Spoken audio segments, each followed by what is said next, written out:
আছে, আর বাম হাতে সিগারেট টানছে একটা লোক, আর মাথাতে একটা সবুজ কালারের বড় পাগড়ি পরা আছে। আচ্ছা বলুন তো, এই লোকটা আশিকে রাসূল না আশিকে শয়তান? কোনটা? ও আশিকে শয়তান। ও কখনোই নবীর বন্ধু হতে পারে না। নবীর বন্ধু হতে গেলে বা নবীর প্রতি ভালোবাসা থাকতে গেলে মুহাম্মদুর রাসূলুল্লাহ সাল্লাল্লাহু আলাইহি ওয়াসাল্লাম যেটা বলেছে ওটা মেনে নিতে হবে, যেটা নিষেধ করেছে ওটা ছেড়ে দিতে হবে। কি বললাম বুঝলেন? এবার একটা কথা আপনাকে আবার বলে রাখছি, তাহলে খুব বুঝতে সুবিধা হবে। এক, আল্লাহ নবী সাল্লাল্লাহু আলাইহি ওয়াসাল্লামের চাচা নাম হলো তার আবু তালেব। কি নাম? আবু তালেব। এখানে আলেম কারা আছে আমি এটা জানি না, তালেব ভাইয়ের আপনারা ভালো বলতে পারবেন, বা আপনারাও শুনে অনেক আলেমের মতো হয়েছেন আলহামদুলিল্লাহ। আপনারাও বলতে পারবেন যে হযরত মুহাম্মদ সাল্লাল্লাহু আলাইহি ওয়াসাল্লামের চাচা আবু তালেব কখনো নবীজির বিরুদ্ধে কথা বলেছে বা নবীজির বিপক্ষে ষড়যন্ত্র করেছে, নবীজির বিপক্ষে কাফেরদেরকে লেলিয়ে দিয়েছে, এরকম কোন ইতিহাস জানা আছে কারণ? বরং বেঈমান মুশরিকরা যখন নবীজিকে মারতে এসেছে, চাচা প্রাচীরের মতো দাঁড়িয়ে গিয়ে বলেছে, আমার ভাতিজা ইসলাম কবুল করবে না এ কথা আলাদা, তবে আমার ভাতিজাকে মারতে পাবে না, তার বিপক্ষে কোন পদক্ষেপ গ্রহণ করতে পারবে না, তাহলে আমি আবু তালিব সেটা রুখে দেব। চাচা বয়স হয়ে গেছে, টাইম শেষ পর্যায়ে আল্লাহ নবী সাল্লাল্লাহু আলাইহি ওয়াসাল্লাম গিয়ে বলছেন, চাচা আচ্ছা আপনি একবার কলেমাটা বলুন তো। চাচা ভাতিজার কথা চলছে, যদি আপনি কলেমাটা যদি বলেন তাহলে কিয়ামতের দিনে আমি আপনার পক্ষে হয়ে আল্লাহর দরবারে কিছু বলতে পারব, যে এটা আমার চাচা। নবীজি আর চাচার কথা চলছে, এই সময় বেঈমান মুশরিকদের দল এসে চাচাকে দেখে তখন বলছে, আবু তালিব সারা জীবন তুমি 360টা দেব দেবী পুজো করে এলে, আর আজকে তুমি মুহাম্মাদের কলেমা পড়ে পৃথিবী ত্যাগ করবে, এটা কেমন কথা? বেঈমান মুশরিকদের সর্দারের সঙ্গে চাচার কথোপকথন চলছে। এক পর্যায়ে আল্লাহ মালাকুল মউতকে ডেকে বলছেন, নবী চাচার টাইম শেষ, পৃথিবী থেকে চলে গেলেন। আল্লাহ নবী সাল্লাল্লাহু আলাইহি ওয়াসাল্লাম কি বলছেন? নবীজি নিজের জবানে বলছেন যে আমার চাচাকে জাহান্নামের আগুনে দেওয়া হবে, জাহান্নামে দেওয়া হবে, তবে আমার চাচা বলে সাবসিডিটা এতটুকু পাবে যে দুটো আগুনের জুতো আমার চাচার পায়ে পরিয়ে দেওয়া হবে, আর ওই তাপের কারণে মাথার মগজ গলে গলে নিচের দিকে পড়বে। তার মানে বোঝা যায় যে মৌখিক ভালোবাসে যদি নবীকে জান্নাত যাওয়া যেত, তাহলে সর্বপ্রথম জান্নাতের সিট দখল করে নিত কে? মুহাম্মদ সাল্লাল্লাহু আলাইহি ওয়াসাল্লামের চাচা। তার মানে বোঝা যায় যে নবীর চাচা হয়েও নবীর আনিত দ্বীন অর্থাৎ তাওহীদের বাণী গ্রহণ না করার কারণে চাচাকে পর্যন্ত জাহান্নামের স্বাদ গ্রহণ করানো হবে। এখানে আর একটা কথা বলে রাখছি, শুনে রেখে দেন, এটা আজ পর্যন্ত কে বলেছে কি জানি না, আমি অনেক চিন্তা ভাবনা করে অনেক রকম পড়ে জেনে তবে আপনাকে বলছি। আচ্ছা, জাহান্নামের আগুন কি? আযাব, তাই তো? আযাব। তাহলে একটা মানুষকে যদি আযাব দেওয়ার ইচ্ছা হয়, তাহলে আল্লাহ তো তাকে জাহান্নামের ভিতরে ঢুকিয়ে দিয়ে পুড়ে ছাই হয়ে যাবে, এতটুকু তো শেষ, তাই না? কিন্তু মুহাম্মদ সাল্লাল্লাহু আলাইহি ওয়াসাল্লাম বলছেন আমার চাচাকে দুটি আগুনের জুতো পরানো হবে। কেন জুতো পরানো হবে? কেন? পৃথিবীর অনেক বড় বড় মানুষ ছিলেন, ফেরাউন ছিলেন, ছিলেন তো না, ওর জন্য ছিল নমরুদ ছিল, আবু লাহাব ছিল, বদমাশ ছিল না, ছিল। তাদের ব্যাপারে জাহান্নামের কোনো বর্ণনা পাওয়া যায় না, কিন্তু নবীর চাচার ব্যাপারে বলা হচ্ছে আগুনের জুতো পরানো হবে। কেন? দেহতে আগুন দেওয়া হবে না কেন? এটা একটা খুব গোপন ব্যাপার না? কোনদিন আপনি পর্যন্ত শুনেছেন? আমি আপনাকে বলে দিই, এই কারণে তার দেহে কোনো আগুন লাগানো হবে না। কারণ আমাদের নবী মুহাম্মদ সাল্লাল্লাহু আলাইহি ওয়াসাল্লামকে ছোটতে কোলে পিঠে করে মানুষ করেছেন। যেখানে যেখানে নবীজি কোলে উঠেছেন, যেখানে যেখানে চাচার কোলে বসেছেন, এই অঙ্গ প্রত্যঙ্গগুলি শুধুমাত্র মুহাম্মদ সাল্লাল্লাহু আলাইহি ওয়াসাল্লামকে এতটুকু সেবা যত্ন করার কারণে আজাদ কুনিয়ে দিয়ে দুটি আগুনের জুতো পরিয়ে দেওয়া হবে। যেগুলোতে নবী কোলে পিঠে চেপেছেন এগুলোতে আগুন লাগানো হবে না। তার মানে বোঝা যাচ্ছে যে মুহাম্মদ সাল্লাল্লাহু আলাইহি ওয়াসাল্লামের আনিত দ্বীন কবুল করা ছাড়া জান্নাত যাওয়া যাবে না। নাম্বার 2, আল্লাহ সুবহানাহু ওয়া তাআলা পবিত্র আল কোরআনের ভিতরে বলছেন, কুল, নবী আপনি বলুন, ইন কুনতুম তুহিব্বুনাল্লাহ, যদি তারা আল্লাহর ভালোবাসা যদি পেতে চায়, ফাত্তাবিউনি, তাহলে তারা যেন বা সে যেন আপনার আনুগত্য করে যেন চলে। তাহলে একটা মানুষ সে যদি আল্লাহর ভালোবাসা যদি পেতে চায়, তাহলে সর্বপ্রথম আনুগত্য করা লাগবে কার? মুহাম্মদ সাল্লাল্লাহু আলাইহি ওয়াসাল্লামের। তার মানে মুহাম্মদ সাল্লাল্লাহু আলাইহি ওয়াসাল্লামের আনুগত্য ছাড়া আর দ্বিতীয় কোন পক্ষের আনুগত্য করা যাবে? কিন্তু আমাদের সমাজে তো চলছে না। মুহাম্মদ সাল্লাল্লাহু আলাইহি ওয়াসাল্লামকে আমরা দাম দিচ্ছি না। একটা কথা বলতে যাচ্ছে, এটা হাদিসে আছে, ও তখন বলছে হাদিসে থাকলো না থাকলো ওটা কি? ওটা আমাদের ইমাম আবু হানিফা বলে গেছে। বলছে হাদিসে কি আছে না আছে ওটা বাদ দাও, ওটা আমাদের বড় হুজুর বলেছে। বলছে কি বলছে না কিছু মানুষ সোশ্যাল মিডিয়া দেখতে পান না, বলে না, বলে। তার মানে এরা মুহাম্মদ সাল্লাল্লাহু আলাইহি ওয়াসাল্লামের থেকে উপরের পোস্টে কাউকে তুলতে চাচ্ছে। এই রকম পদ্ধতি মেনে চললে জান্নাত যাওয়া যাবে না। আল্লাহ তাআলা বলছেন, ফাতারাব্বাসু হাত্তা ইয়াতি আল্লাহু বিআমরিহি ওয়াল্লাহু লা ইয়াহদিল কওমাল ফাসিকিন। যারা নবীকে ভালোবাসা বাদ দিয়ে, আল্লাহকে ভালোবাসা বাদ দিয়ে, যারা আল্লাহ রাস্তায় জিহাদ করা এইটাকে বাদ দিয়ে অন্য পথ যারা অবলম্বন করেছে বা করবে, আল্লাহ তাআলা বলছেন ফাতারাব্বাসু, তারা যেন অপেক্ষা করে, হাত্তা ইয়াতি আল্লাহু বিআমরিহি ওয়াল্লাহু লা ইয়াহদিল কওমাল ফাসিকিন, আমার আযাবের অপেক্ষা তারা যেন করে। আজকে সারা ভারতবর্ষের মাটিতে মুসলিমদের উপর একটা অত্যাচার, প্রকাশ্যে হোক গোপন ভাবে হোক, চলছে কি চলছে না? চলছে। তার একটাই মাত্র কারণ যে আমরা পথ ভুলে গিয়ে অন্য পথে চলতে শুরু করেছি। এই কারণে আমাদের উপরে এই বিপর্যয় নেমে এসেছে। তার প্রমাণ আপনাকে আমি দেখাচ্ছি, একটুখানি আপনি অপেক্ষা করুন। আমি মমতাজুল ইসলাম, আমি সাইকেল নিয়ে যাচ্ছিলাম এই রাস্তা দিয়ে, একটা মোটর সাইকেলের সঙ্গে অ্যাক্সিডেন্ট হয়ে গেল। বলুন তো পাবলিক কোন গাড়িওয়ালাটার বেশি দোষ দিবে, সাইকেলওয়ালা না মোটর সাইকেলওয়ালা? মোটর সাইকেলওয়ালা।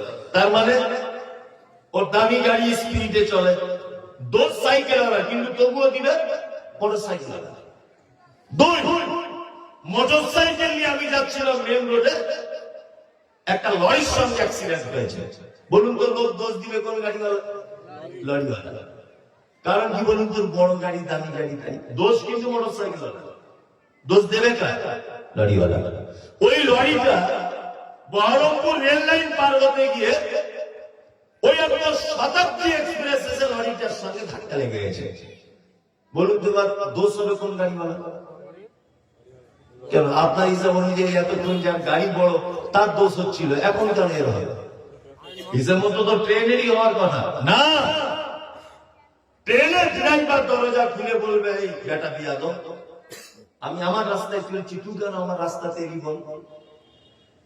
কি বললাম বুঝলেন? তার মানে বোঝা যাচ্ছে নিজের রাস্তা ছেড়ে অপরের রাস্তাতে গেলে বিপদ হলে হতে পারে, তাই না? আমি বাড়িতে একটা খুব ভালো কুকুর পুষেছি, প্রতিদিন তাকে বিরিয়ানি খাওয়াই, লাড্ডু দিই, গোস্ত দিই, ভাত খেতে দিই। আমার কুকুরটা একদিন ভুল করে আপনার বাড়ি চলে গেছে। বলুন তো, আপনি বিরিয়ানি খাওয়াবেন না ঝাঁটার বাড়ি চালাবেন? ঝাঁটার বাড়ি চালাবেন। তুই মুমতাজুল ইসলামের কুকুর আমার বাড়ি এলি কেন? প্রশ্ন জাগবে কি জাগবে না? জাগবে। তার মানে বোঝা যাচ্ছে এতক্ষণ পর্যন্ত এই কথাগুলো শুনে যে রাস্তা ভুল করলে মার কি খেতে হবেই। আজকে আমরা যারা নিজেদেরকে মুসলিম বলে দাবি করছি, আচ্ছা সত্যি কি আমরা মুহাম্মদ সাল্লাল্লাহু আলাইহি ওয়াসাল্লামের দেখানো রাস্তাতে আছি, না অন্য রাস্তাতে ঢুকে গেছি? কোনটা? অন্য রাস্তাতে ঢুকে গেছি। ওই জন্য আমাদের উপর এত বিপর্যয়। চলুন আপনাকে পবিত্র আল কোরআনের আর একটা কথা বলি। আল্লাহ তাআলা বলছেন, ইত্তাবিউ মা উনজিলা ইলাইকুম মির রাব্বিকুম, তোমরা আনুগত্য করো তোমার রবের পক্ষ থেকে যেটা অবতীর্ণ করা হয়েছে। তার মানে আল কোরআন, তাই না? আল্লাহ তারপরে বলছেন, ওয়ালা তাত্তাবিউ, তোমরা আনুগত্য করো না, মিন দুনিহি, এইটাকে বাদ দিয়ে, আউলিয়া, ওলি। একটা কথা আছে না, আল্লাহর ওলি, ওলি এক বছর, এর বহু বছর আউলিয়া। আল্লাহ বলছে অন্য কোন আউলিয়াদের আনুগত্য করো কে না। আজকে আমরা মুহাম্মদ সাল্লাল্লাহু আলাইহি ওয়াসাল্লামকে বাদ দিয়ে সেই সমস্ত ওলি আউলিয়াদের দেখানো পথে চলছি বা তাদের আনুগত্য করে চলছি। ঠিক বলছি না ভুল বলছি? ঠিক বলছি না? আবার ওলির ব্যাখ্যা দেয় আমাদের কাছে। কেমন ব্যাখ্যা দেয়? বলছে ওলি হতে গেলে ওই বড় বড় ভোগ থাকতে হবে, চুল কাটলে হবে না, মাথায় উকুন হয়ে ভর্তি হয়ে যেতে হবে, হাতে বড় বড় নখ, বিয়ে শাদী করা যাবে না, একটা ঠ্যাং গাছের উপরে এরকম করে বেঁধে দিতে হবে, 13 বছর জঙ্গলে বাস করতে হবে, গোসল টোসল করলে হবে না, শুধু তসবিহ নিয়ে আল্লাহু আল্লাহু আল্লাহু। বলছে এই হচ্ছে সব থেকে বড় আল্লাহর ওলি। ওর পাছার চামড়া খুলে লবণ মাখিয়ে দিতে হবে। আর বিয়াদব, ওর গায়ের গন্ধতে ঘুম হয় না, আল্লাহর ওলি। এইরকম ভাবে আমাদের কাছে ব্যাখ্যা দেয় কি দেয় না অনেক হুজুরেরা। ও বাবা রে, মরে অমুক ওলি 30 বছর জঙ্গলে বাস করেছিল, ও বাস করেছিল তোর বাপের কি? আর ওটা বলে মানুষের উপকার কি?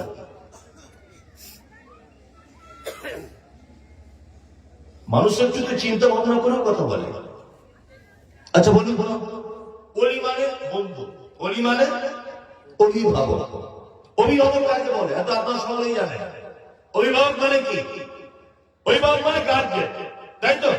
আমার বাড়ির আমি গার্জিয়ান, তাহলে আমার বেটার আমি অভিভাবক। তাহলে আমার বেটার কখন জামা লাগবে, কখন প্যান্ট লাগবে, কোন স্কুলে ভর্তি হবে, তার পয়সা চাওয়া, তার মনের ইচ্ছা, সব কিছু সে আমাকে বলবে, কি বলবে না? আর কাউকে বলতে পাবে? পাবে না, কারণ আমি তার ওলি। তার মানে আমাদের ওলি কে? কে? আল্লাহ। তাই না? আমাদের বন্ধু কে? আল্লাহ। আমাদের যাবতীয় ব্যাপারে চাওয়া পাওয়া কার কাছে? আল্লাহর কাছে থাকবে। মাঝখান থেকে এমন ওলিদের সঙ্গে আমাদের পরিচয় করে দিয়েছে যে ওলিদের গায়ের পাশে পর্যন্ত দাঁড়ানো যাবে না, দুর্গন্ধ ফেলাতে। আছে না নেই? আছে। আল্লাহু আকবার। আপনাকে আমি কয়েকটা কথা বলছি, খুব মনোযোগ দিয়ে শুনবেন। আচ্ছা, হযরত মুহাম্মদ সাল্লাল্লাহু আলাইহি ওয়াসাল্লামের পরে সম্মান সব থেকে বেশি যে লোকটা, সেই মানুষটির নাম কি? হযরত আবু বকর, তারপরে উমর, তারপর উসমান, তারপর আলী, তারপর জান্নাতি 10 জন সাহাবী, তারপর অন্যান্য সাহাবীগণ। তাই তো? সব থেকে বেশি বড়, জ্ঞানী, ঈমানওয়ালা, নেকির দিকে ভারী, মর্যাদার দিকে ভারী 4 জন: আবু বকর, ওমর, উসমান আর আলী। তাই না? আচ্ছা, এবার আপনাকে একটা কথা বলছি, সারা পৃথিবীর সব মানুষের ঈমান যদি এইখানে রাখা হয়, এটা একটা পাল্লা, আর হযরত আবু বকরের ঈমান যদি এই জায়গাতে রাখা হয়, বলুন তো ঈমানের মর্যাদার দিকে ভারী হবে কার পাল্লা? আবু বকর, তাই না? আবু বকর। এবার আপনাকে আবার বলছি আমি, এই হযরত আবু বকরের মতো একটা মানুষ, আবু বকরের বিয়ে করেছিলেন কি করেননি? করেছিলেন, তাই না? আবু বকরের বেটির সঙ্গে আল্লাহর রাসূলের বিয়ে হয়েছে, আসমা, এই আপনার আয়েশা বিয়ে হয়েছে, তাই তো? আসমা আবু বকরেরই বেটি, আয়েশার বোন। হযরত ওমর বিয়ে শাদী করেছিলেন, আল্লাহ নবী সাল্লাল্লাহু আলাইহি ওয়াসাল্লামের সঙ্গে বিবাহ দিয়েছিলেন নিজের বেটি, নাম তার হাফসা, তাই তো? হযরত আলী বিয়ে করেছিলেন কাকে? মুহাম্মদ সাল্লাল্লাহু আলাইহি ওয়াসাল্লামের বেটি ফাতেমাকে। হযরত উসমান কে? নবীজির শ্বশুর। শ্বশুর মানে ওই যে আপনার রুকায়ার আব্বা, তাই তো? তাহলে বোঝা যাচ্ছে যে পৃথিবীর সবথেকে দামি মানুষ চারজন, আল্লাহ নবী সাল্লাল্লাহু আলাইহি ওয়াসাল্লামকে বাদ দিয়ে। এই চারজনের জীবনের ইতিহাস থেকে আপনি কোনোদিন এটা শুনেছেন যে হযরত আবু বকর বিয়ে শাদী না করে গোঁফগুলো বড় বড় করে, মাথার চুল বড় করে জঙ্গলে গিয়ে 30 বছর বসেছিলেন? তাই কারো জানা আছে এটা? হ্যাঁ, আছে? নেই। অথচ আল্লাহ তাআলা বলছেন আনআমাল্লাহু আলাইহিম মিনান নাবিয়্যিন ওয়াস সিদ্দীকিন ওয়াস শুহাদা'i ওয়াস সালিহিন।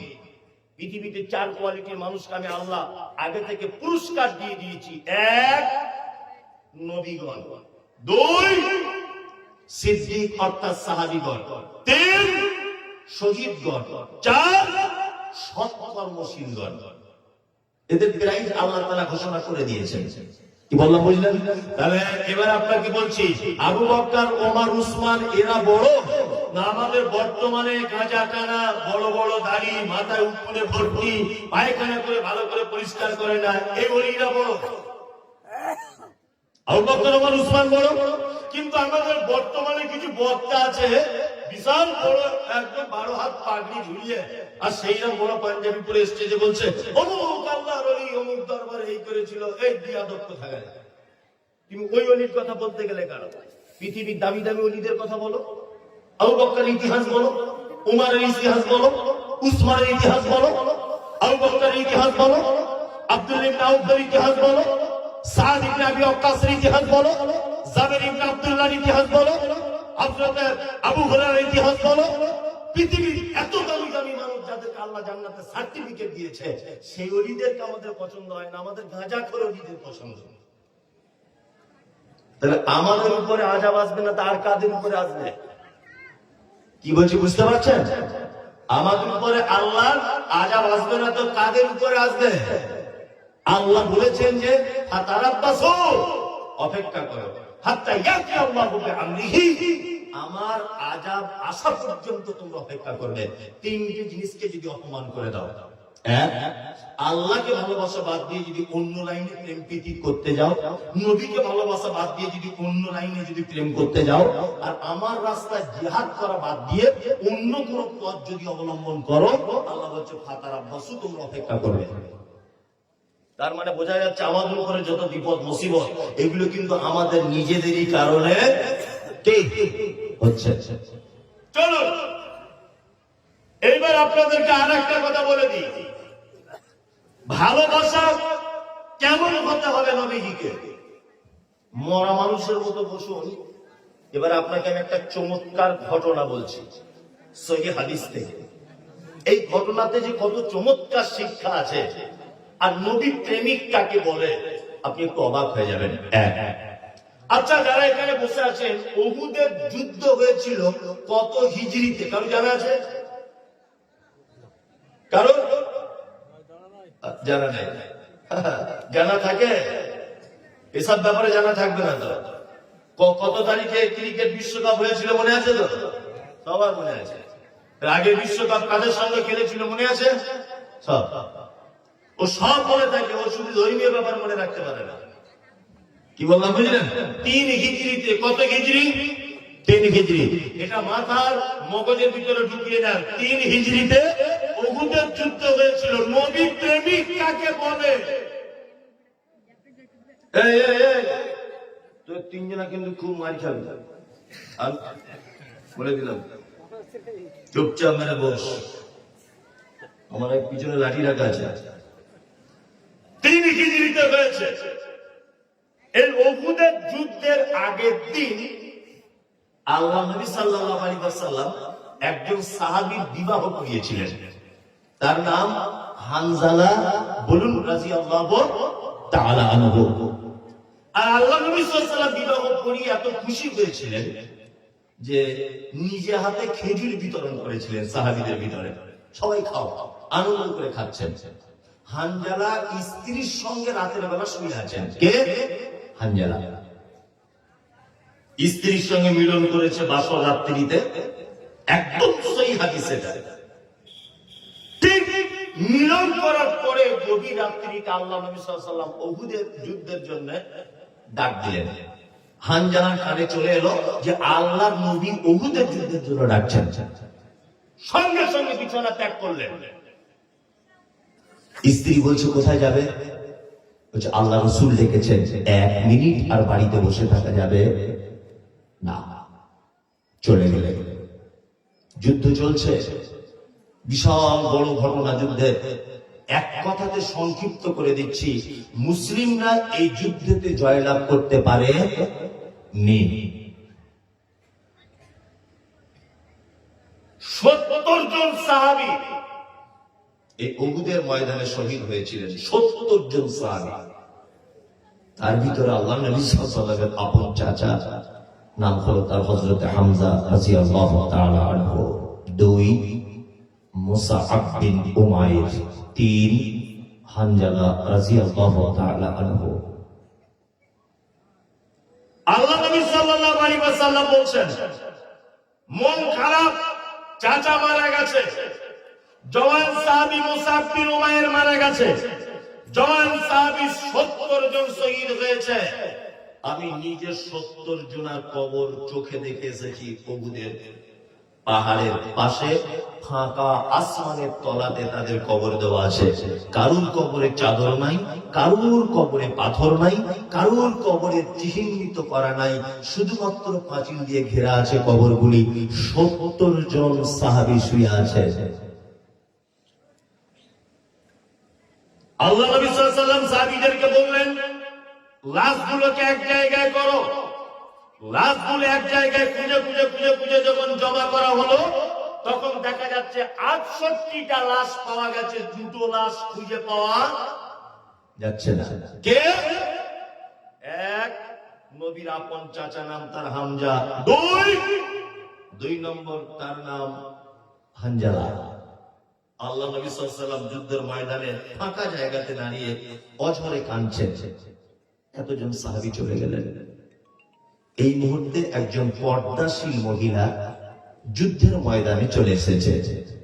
এসে আল্লাহ নবীকে বলছেন, আল্লাহ নবী, আপনি কি আমাকে চিনতে পারছেন?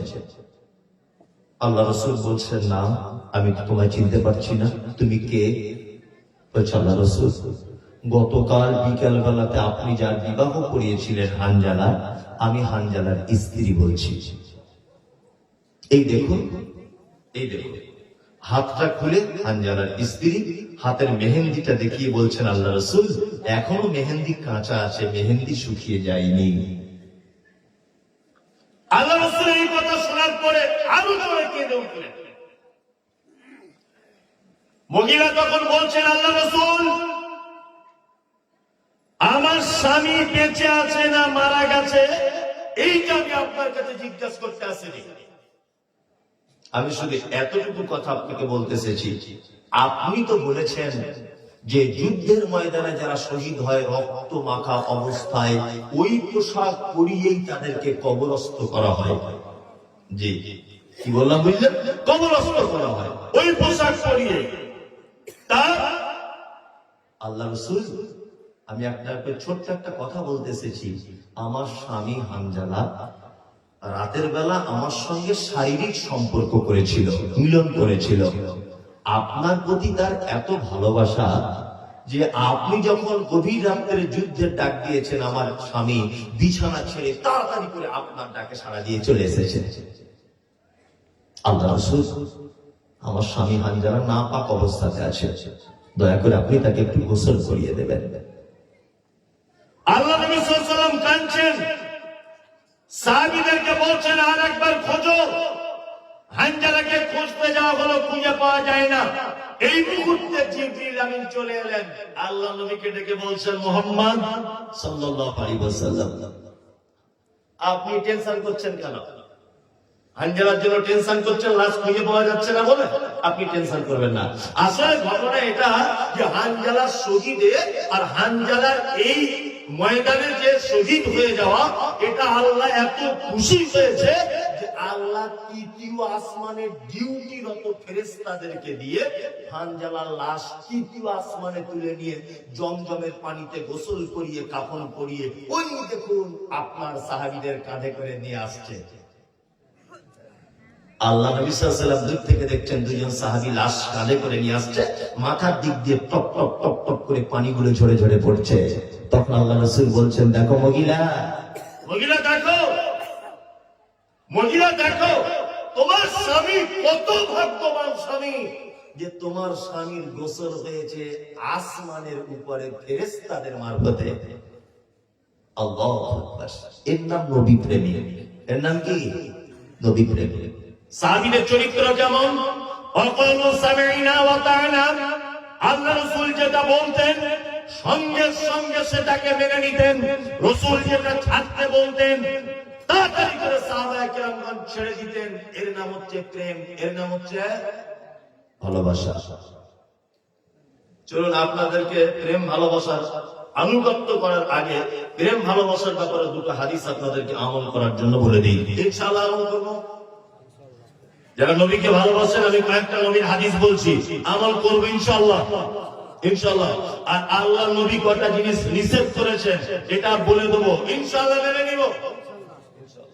ইনশাআল্লাহ বলতে তো পয়সা লাগে না, আর এখন বর্তমান ইনশাআল্লাহ বলার মিথ্যা কথা বলার সময়।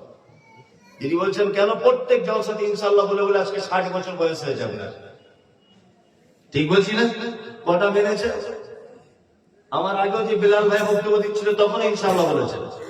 ওই নজরানা পূর্ণা কি বলছে, ওখানে এসেছিলাম নজরানা, তাই না? ওখানে তো সব ইনশাআল্লাহ প্যান্ডেল ফাটিয়ে দিয়ে এসেছিলেন। কটা মেনেছে? বর্তমানে আমি কত বছর এসেছিলাম ওখানে, কটা মানতে পেরেছেন? মানা গেছে? মানা যায়নি। চলো আপনাদেরকে আমি বিনা পয়সা বড় বড় বড় বড় কয়েকটা নেকির কথা আমি বলে দিই। এক, যারা এখানে বসে আছেন প্রথমে কয়েকটা আমল করলো। আচ্ছা, কিয়ামতের মাঠে নেকি ওজন করা হবে না নেকি গুনাহ হবে? 1, 2, 3 করে ওজন করা হবে, তাই না? ওজন যখন করা হবে তখন তার মানে বুঝে নিতে হবে নেকিরও কম বেশি আছে, ভারী কম ভারী বেশি আছে, আছে না? আছে। এই দেখুন আপনাকে বলি, এটা ধরে নেন পাল্লা। এইদিকে একটা লোকের গুনাহ আছে, ব্যভিচার, সুদ, পিতামাতার সঙ্গে অসৎ ব্যবহার, জমির আইল কাটা, খৈনি খাওয়া, বিড়ি টানা, ব্যভিচার, মিথ্যা কথা, মিথ্যা সাক্ষ্য, হত্যা করা, অন্য লোকের কথা একে লাগিয়ে দেওয়া, পৃথিবীতে যত পাপ আছে সব পাপ এই পাল্লাতে রাখা হলো। পাপের পাল্লা এইরকম হয়ে আছে, ভালো করে বুঝবেন। তাহলে এইদিকে নেকি উঠতে হবে, নেকি দিতে হবে, তবে তো আস্তে আস্তে আস্তে উঠবে, তাই না? চলো, এইদিকে হজের নেকি, এদিকে নামাজের নেকি, এদিকে রোজার নেকি, এদিকে সাদকার নেকি, এদিকে জলসা শোনার নেকি, এদিকে ভালো কাজের আদেশের নেকি, মন্দ কাজের নিষেধের নেকি, সব নেকি এদিকে তুলে দেওয়া হলো। কিন্তু এইদিকে মারাত্মক পাপের কারণে এই পাল্লা তুলতে পারছেন এরকম করে, মানে পাপ এত ভারী পাপ আছে আজকে আপনার, তাই না? মুহাম্মদ সাল্লাল্লাহু আলাইহি ওয়াসাল্লাম বলছেন, আলহামদুলিল্লাহ তামলা আল মিজান। সুবহানাল্লাহ বলুন, সুবহানাল্লাহ। মুহাম্মদ সাল্লাল্লাহু আলাইহি ওয়াসাল্লাম বলছেন, কেউ যদি দিনে রাতের কিছু অংশে আলহামদুলিল্লাহ শুধু এই শব্দটুকু যদি বলে, তাহলে কিয়ামতের দিনে মিজানের পাল্লা নেকির দিকে তুলে দেওয়ার সাথে সাথে অর্ধেক গুনাহ তুলে নেকির দিকটা অর্ধেক ভারী করে দেওয়া হবে। এটা যদি বাংলাদেশের জলসা হতো না, বুঝতে পারতেন বক্তা ভয়ে বক্তা পায়জামা করে যেত সুবহানাল্লাহ ঠেলাতে। কিন্তু আমাদের এসব বড় অভ্যাস নেই। অভ্যাস আছে? এত বড় কথা মুহাম্মদ সাল্লাল্লাহু আলাইহি ওয়াসাল্লাম বলছেন আলহামদুলিল্লাহ তামলা আল মিজান।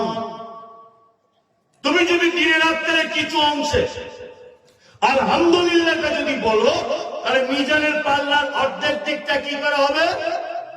ভারী করে করা হবে। চলুন তারপরে আল্লাহ নবী সাল্লাল্লাহু আলাইহি ওয়াসাল্লাম বলছেন সুবহানাল্লাহ আলহামদুলিল্লাহ তামলাআন ওয়া তামলাআ মা বাইনাস সামাওয়াতি ওয়াল আরদ। শোনো, কেউ যদি দিনের রাতের কিছু অংশে সুবহানাল্লাহ আলহামদুলিল্লাহ এটা মিলিয়ে যদি বলে, তাহলে বলছে বাইনাস সামাওয়াতি ওয়াল আরদ, আসমান জমিন তার মাঝখানে কোনো জায়গা বাকি থাকে না। আল্লাহ ইচ্ছা করলে তার আমলনামাতে লিখি লিখত করে দিতে পারে। এত নেকি সুবহানাল্লাহ ওয়া বিহামদিহি সুবহানাল্লাহিল আযীম, এই শব্দটা যদি কেউ বলে, মুহাম্মদ সাল্লাল্লাহু আলাইহি ওয়াসাল্লাম বলছেন ওই লোকের পাপ যদি এত বেশি হয় দরিয়ার ফেনা সম পরিমাণ, তবু আল্লাহ তাআলা ক্ষমা করে দেন। তবে কাবিরা পাপ হলে তওবা করা লাগবে, ছোটখাটো পাপগুলো কি হয় ক্ষমা হয়ে যায়। চলুন নবীজির আরো দুটো একটা হাদিস আপনাদের সামনে অনুবাদ করি, আপনি মেনে নেবেন ইনশাআল্লাহ। আজকে থেকে দিনের বেলা রাতের বেলা কিছু কিছু অংশে আলহামদুলিল্লাহ বলবো ইনশাআল্লাহ। কেউ জিজ্ঞাসা করছে ভাই কেমন আছো? আল্লাহ যেমন লিখেছে তেমন একদম না, সঙ্গে সঙ্গে বলুন আলহামদুলিল্লাহ। এক গ্লাস পানি পান করলেন আলহামদুলিল্লাহ বললেন। কি বললাম বুঝলেন? ভাই রাস্তাতে আসতে অসুবিধা হয়নি তো আলহামদুলিল্লাহ। আবার আমাদের মাঝে কিছু শব্দ ভুল ত্রুটি আছে। বলছে ভাই কেমন আছেন? বলছে আপনার দুয়াতে আল্লাহর রহমতে ভালো আছে। বলছে না অনেক লোক বলে না যে আপনাদের দুয়াতে আল্লাহর রহমতে ভালো আছে। আমি মুমতাজুল ইসলাম কখন তোমার জন্য দোয়া করতে গেলাম? হ্যাঁ, তোমাকে আমি চিনি আর জীবনে তোমার জন্য আমি দোয়া করেছি? এই কথাটার ভিতরে কিন্তু শিরকের গন্ধ আছে, ভালো করে বুঝবেন। একটা লোক জিজ্ঞেস করছে ভাই কেমন আছেন? আমি জিজ্ঞেস করছি ভাই কেমন আছেন? বলছে আপনার দুয়াতে আল্লাহর রহমতে ভালো আছে। তার মানে কি আমি দোয়া না করলে আল্লাহর রহমত হতো না? এরকম একটা ব্যাপার। একদিনের কথা বলবেন না। কেউ জিজ্ঞেস করছে ভাই কেমন আছেন? বলবেন আলহামদুলিল্লাহ ভালো আছি। কি বললাম বললেন? খাইরিহি ওয়া শাররিহি মিনাল্লাহি তাআলা।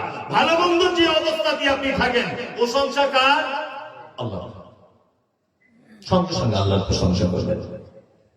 আর আপনাদের চমৎকার তিনটা হাদিসের কথা বলে দিলাম। এক, সুবহানাল্লাহি ওয়া বিহামদিহি সুবহানাল্লাহিল আযীম, এটা বলবেন। দুই নম্বর সুবহানাল্লাহ আলহামদুলিল্লাহ একসঙ্গে মিলিয়ে বলবেন। তিন, আলহামদুলিল্লাহ এককভাবে বলবেন। একটা আরেকটা আমল বলে দিই আপনাকে সহিহ হাদিস থেকে। মুহাম্মদ সাল্লাল্লাহু আলাইহি ওয়াসাল্লাম বলেন হাক্কুল মুসলিম আলাল মুসলিমি খামস, রাদ্দুস সালাম। এক মুসলমান আর একটা মুসলমানের উপরে কটা হক? একজন বলছে 10টা। ও কিছু বুঝে না, কি যা জানে তাই বলেছে, কিছু তো বলতে হবে। 6টা। আর একটা হাদিস আছে 5টা, তাই না? আপনাকে ওই 5টাটাই বলি। এক, আল্লাহ নবীকে যদি ভালোবাসতে চান তাহলে মেনে নেন, ইনশাআল্লাহ মেনে নেব। এক, রাদ্দুস সালাম। মুহাম্মদ সাল্লাল্লাহু আলাইহি ওয়াসাল্লাম বলছেন তোমরা এক অপরকে দেখলে সালাম দাও। ইনশাআল্লাহ আমরা এটা বিনা পুঁজির ব্যবসা দেবো। সালাম দিলে কি হবে? 10টা করে নাকি, প্রত্যেক শব্দতে 10টা করে নাকি। সালাম সবাইকে দেবে, কিন্তু বউকে দেওয়া যাবে না। দেওয়া যাবে? বলে মনি সাহেব লজ্জা লাগে, খুব লজ্জা লাগে। বউকে কি করে সালাম দেবো?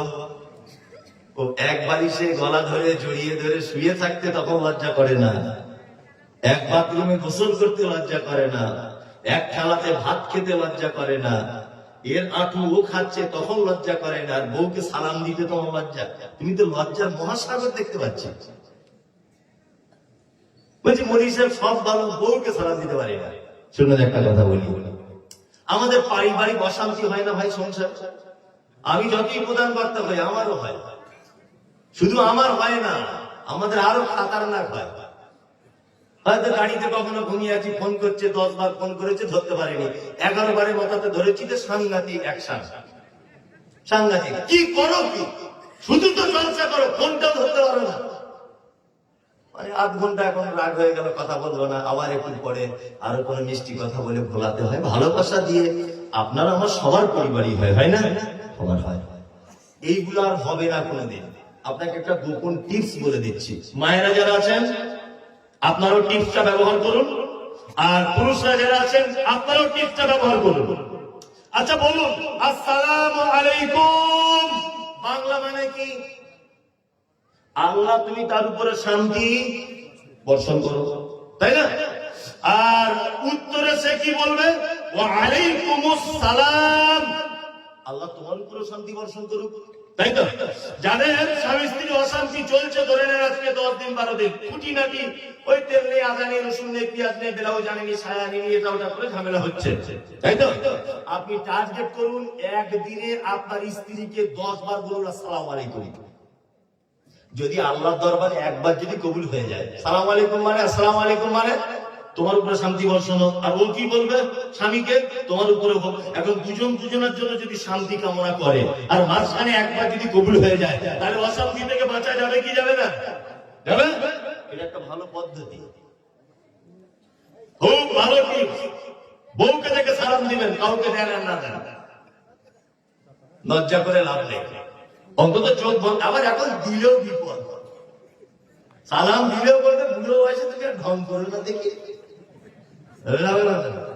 সারা জীবন চলে গেল, এখন ঢং করে সালাম দিচ্ছে আবার, বলবে কি বলবে না? বলবে। মায়েরা যারা আছেন, আমার স্ত্রী বাদে সবাইকে মায়ের মর্যাদা দিয়ে বলছি, মা আপনি আপনার স্বামীকে সালাম দেবেন, আর ভাইদেরকে বলছি আপনি আপনার স্ত্রীকে সালাম দেবেন। দেখবেন সংসারে একটা শান্তি দেখা দেবে ইনশাআল্লাহ। দুই, ইসলাম কত সুন্দর একটা মানে পদ্ধতি আমাদের জন্য দিয়ে গেছে, তার নাম সালাম। এই দেখুন আল্লাহ তাআলা বলছেন, ইয়া আইয়ুহাল্লাযীনা আমানু, এই তোমরা যারা ঈমানের স্বীকৃতি দিয়েছো তোমরা শোনো, লা তাদখুলুল বুয়ুতা গায়রা বুয়ুতিকুম, তোমরা যখন এক অপরের বাড়িতে এবং নিজের বাড়িতেও যখন প্রবেশ করবে, তখন তোমরা কি করো? সালাম দিয়ে প্রবেশ করো। আমরা কেউ বাড়িতে ঢোকার সময় সালাম দিই? কেউ দিই? কেউ দিই না। সালাম না দিলে কত বড় ভুল আপনি করছেন, আপনাকে এই ব্যাপারটা বুঝে নিতে হবে। এক, আপনার বাড়িতে আপনার বেটি আছে, আপনার বেটির বয়স 16 বছর। কত বছর? 16 বছর মানে তার বিয়ে দেওয়ার টাইম হয়ে গেছে, তাই না? আপনি বাড়িতে ছিলেন না বলে ও আর ওর মা শীতকালে গোসল করে বাড়ির আঙিনাতে রোদ্দুরে বসে বসে তেল মাখছিল, হাতে পায়ে তেল মাখছে, গায়ে ওড়না টোড়না নেই, মার বেটি বসে আছে। মার বেটি মানে ওড়না টোড়না না থাকলেও কোনো ব্যাপার না, দুজনাই মহিলা, তাই না? এখন আপনি হঠাৎ করে দরজা খুলে বলছেন, কি করছিস সব? বলুন তো, আপনার 16 বছরের মেয়েটা যার গায়ে ওড়না নেই, যে হাঁটু পর্যন্ত তার পায়জামাটা তুলে রোদ্দুরে বসে তেল মাখছে, আপনার মতো আব্বাকে দেখলে সে লজ্জায় জিভ কাটবে কি কাটবে না? কাটবে, কাটবে। ওই জন্য আপনার উচিত যে আপনি প্রথমে দরজা দাঁড়িয়ে আসসালামু আলাইকুম, সাফিনার মা, ও সাফিনার মা কি করছো গো? দরজাটা খোলো। নিজের মেয়ের নাম ধরে ডাকুন, ফাতেমা, খাদিজা, মা দরজাটা খোলো, মা খোলো। এটা হচ্ছে ইসলামের পদ্ধতি। চলো, দুটো সময় আছে, যে দুটো সময়ে আপনি আপনার যে ঘরে থাকেন সেই ঘরে পর্যন্ত ঢুকতে গেলে পারমিশন নিয়ে ঢুকতে হবে। এটা জানা আছে হাদিস? জানা নেই। জোহরের নামাজের পর, ভালো করে বুঝে নেন, জোহরের নামাজের পর আপনার আব্বা আর মা যে ঘরে শুয়ে থাকে আপনি সেই ঘরে হঠাৎ ঢুকবেন না, এটা হাদিসে মানা করা আছে। কি বললাম বুঝলেন? কারণ আপনার আব্বা মা হতে পারে, ওরা তো দুজন স্বামী স্ত্রী। কি বলছি বুঝতে পারছেন? ওরা তো দুজন স্বামী স্ত্রী। দুই, আপনার কুমারী মেয়েটা যে ঘরে শুয়ে আছে হঠাৎ করে দরজা খুলে ঢুকতে যাবেন না, একদম ভুল করবেন না। দরজা নক করে বলুন, খাদিজা মা, আমার মোবাইলটা ফেলে দিয়েছি মা, দেখো তো টেবিলের উপরে আছে, একটু দাও তো জানলা দিয়ে, একটু দরজাটা খুলে বার করে দাও তো। আপনি যদি হঠাৎ করে ঘরের ভিতরে ঢুকে যান, ও হয়তো তার গায়ে বডি অয়েল মাখছিল, তার গায়ে ওড়না নেই, সে হয়তো অন্যরকম ভাবে শুয়ে আছে, এটা হতে পারে কি পারে না? সে একা আছে বলে। দুই, এশার নামাজের পর আপনার আব্বা মা যে ঘরে থাকে, আপনার বৌমা, আপনার বেটা যে ঘরে থাকে, আপনার কুমারী মেয়ে যে ঘরে থাকে, আপনি বিনা পারমিশনে ঢুকতে যাবেন না। সালাম দেবো এক অপরকে, ইনশাআল্লাহ ফিরি নাকি এটা? চলুন। দুই, ওয়ায়াদাতুল মারিজ, অসুস্থকে দেখতে যেতে হবে। পাড়ায় যদি কেউ অসুখে পড়ে যায়, আমরা তার দেখতে যাবো ইনশাআল্লাহ। দেখতে গেলে নেকি কত এটা বলে দিই, তাহলে দেখতে যেতে আগ্রহটা বাড়বে। এক, যদি কেউ মাগরিবের সময় দেখতে যায়, দেখতে যাবার নিয়ম কি? দেখতে গিয়ে তার মাথাতে হাত দিয়ে বলবেন লা বাসা তাউরুন ইনশাআল্লাহ, চাচা তুমি টেনশন করো না, আল্লাহ তোমাকে ভালো করে দেবে। মাথায় হাত দিয়ে দুই চারটে কথা বলবেন, বলে চলে আসবেন। তারপরের দিন সূর্য ওঠার আগ পর্যন্ত আসমানের ফেরেশতারা আপনার জন্য কল্যাণ কামনা করবে আর বলবে আল্লাহ রুগীকে তো ভালো করবে, ওকে তো যা করবে, যে দেখতে এসেছে একে আগে ভালো করো, একে আগে কল্যাণ দান করো, তারপরে রুগীকে। তাহলে দেখতে গেলে উপকার হলো না ক্ষতি হলো? লাভ আছে না? এটা বিনা পুঁজির ব্যবসা কিনা? বিনা পুঁজির ব্যবসা। চলুন। কেউ যদি মারা যায় তাহলে তার জানাজা পড়তে যাবো ইনশাআল্লাহ। যদি জানাজার নামাজ পড়েন একটা উহুদ পাহাড়ের নেকি, যদি মাটি দেন আর একটা উহুদ পাহাড়ের নেকি। কেউ দাওয়াত দিলে গ্রহণ করবো ইনশাআল্লাহ। আর দাওয়াতের ব্যাপার হাত তো তুলতেই হবে, গরুর গোশতের ব্যাপার, তাই না? দাওয়াতের ব্যাপার যখন তো যেতেই হবে, কোনো মাপ নেই। গোলাম হোসেন, আপনাকে বলছি সব দাওয়াত বাড়িতে যেন চলে যাবেন, গিয়ে বড় গাল বার করে হা করে যেন খেতে যাবেন না। কিছু মানা নিষেধও আছে। কি বললাম বুঝলেন? আপনাদের এখানে বাচ্চা কাচ্চাদের কি চামড়া কাটে, কি বলে মুসলমানি নাকি খাতনা, এটা করলে অনুষ্ঠান হয়? এটা হারাম, এটা হারাম। এটা কি বললাম বুঝলেন না? চামড়াটা কেটে দিতে হবে, আগার চামড়াটা, ডগার চামড়া কেটে দিতে হবে। ও বটিলে আপনি আপনার বউ দুজনে ধরে আপনার কাটা কেটে দিতে পারেন, ও কোনো সমস্যা নেই। আপনার যদি ক্ষমতা থাকে আপনি ব্লেড দিয়ে কেটে দেন, আপনার যদি জানা থাকে কেটে দিতে হবে, এটা সুন্নত। 12টা ডিম সিদ্ধ করতে হবে, ওর নানিকে ডাকতে হবে, ওর ফুফুরা সব আসবে, ওর মা পানিতে গিয়ে দাঁড়িয়ে থাকবে, বলছে চাচি পানিতে কেন গো? বলছে ছেলের জ্বালা করবে কম। সত্যি বলছে, আমার 24 পরগনাতে পদ্ধতি আছে, আল্লাহ কসম। কি বললাম বুঝলেন? বাচ্চা ছেলে মুসলমানি হচ্ছে, ওর মা দেখছি কোন করে শীতে পানিতে গিয়ে দাঁড়িয়ে আছে। খালা কি ব্যাপার, তুমি এখন অসময়ে পানিতে দাঁড়িয়ে আছো কেন? তো বলছে আমার ছেলের মুসলমানি হচ্ছে, তো চামড়া কাটবে। আহারে বেটা আমার কি জ্বালা করবে, যাতে জ্বালাটা একটু কম করে। তা তুমি পানিতে আছো তো বেটার জ্বালা কমবে কি করে? হ্যাঁ, এরকম পদ্ধতি আছে না নেই? কুসংস্কার আছে। 4 জন ঠ্যাং ধরে বসে থাকবে, একজন গালে টিন দেবে, একজন চোখ ধরে থাকবে, সিস্টেম আছে না? আচ্ছা, এত ধন কিসের আপনার? হারাম। তাহলে এই খাতনার অনুষ্ঠানে যদি আপনাকে কেউ যদি দাওয়াত দেয়, তাহলে আপনাকে ডাইরেক্ট বলে দিতে হবে যে মুমতাজুল সাহেব বলে গেছে এটা হারাম, আর ইসলাম এটাকে হারাম ঘোষণা করে দিয়েছে। এবং হারাম ঘোষণা বলতে বৈধতার কোনো দলিল পাওয়া যায় না, তার মানে এটা নিষিদ্ধ। তাহলে আমরা যাবো না ইনশাআল্লাহ। কারা যাবেন না? একটা লোক বলুন তো, আজকে এরকম দাওয়াত যদি পাই জীবন আর যাবো না। যাবেন না তো? যাবে না। আর একটা তাহলে বলে দিই, তখন হাত কে কটা তুলি এটা আমি দেখবো।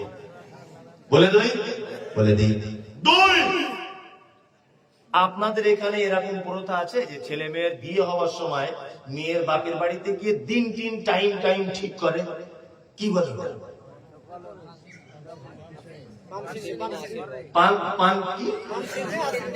পানচিন্নি। যাই হোক, আমি বলতে পারছি না, আপনাদের ভাষা আমি বলতে পারছি না। তাই এইটা করতে যায় তো কতজন লোক যায়? 8-10 জন যায়। 8-10 জন যাবে কেন? 8-10 জন যাওয়ার কি আছে? 8-10 জন যাবে কেন? আশ্চর্য ব্যাপার, 8-10 জন যাবে কেন? এখনো তো বিয়ের কবুল হয়নি। 8-10 জন কি করতে যাবে? যদি একান্ত ভাবে প্রয়োজন হয় তাহলে বেটার বাপ যাবে একা। যদি প্রয়োজন হয় গিয়ে মেয়ের বাপের সঙ্গে বসে একটু আলাপ আলোচনা করে চলে আসবে, এক কাপ চা পান করে, এটাই তো। আবার 10 জোড়া যাচ্ছে টাটা সুমো গাড়ি ভাড়া করে গোপে তেল দিয়ে জনমের খাওয়া খেতে যাচ্ছে কি যাচ্ছে না? এসব নিয়ম আছে, হারাম। এটা একেবারে নিকৃষ্টতম হারাম। কবুল বলা হয়নি, তুমি 10 জন লোক নিয়ে গেলে কেন? এই আজকে থেকে আর যাবো না, এরকম একটা লোক বলুন যে আমাকে কোনো দাওয়াত বাড়ি এরকম অনুষ্ঠান হলে আমি আলাদা করছি আর যাবো না। আছেন? হাত আর উঠবে না। গোলাম হোসেন অত সহজ, অত সহজ। ওই যে দুইজন আমরা বসে খুব মিছিয়ে মিছিয়ে হাসছে, দুই ভাই বুঝতে পারছি ওরা মানার জন্য রেডি। একজনা পাশে হেলান দিয়ে আছে, পাশে একজন আছে। যাই হোক, আপনারা দুজনে বসুন, পরে কথা হবে ইনশাআল্লাহ। চলুন, এই সমস্ত কুসংস্কার গুলো সমাজ থেকে তুলতে হবে, কি হবে না? হবে।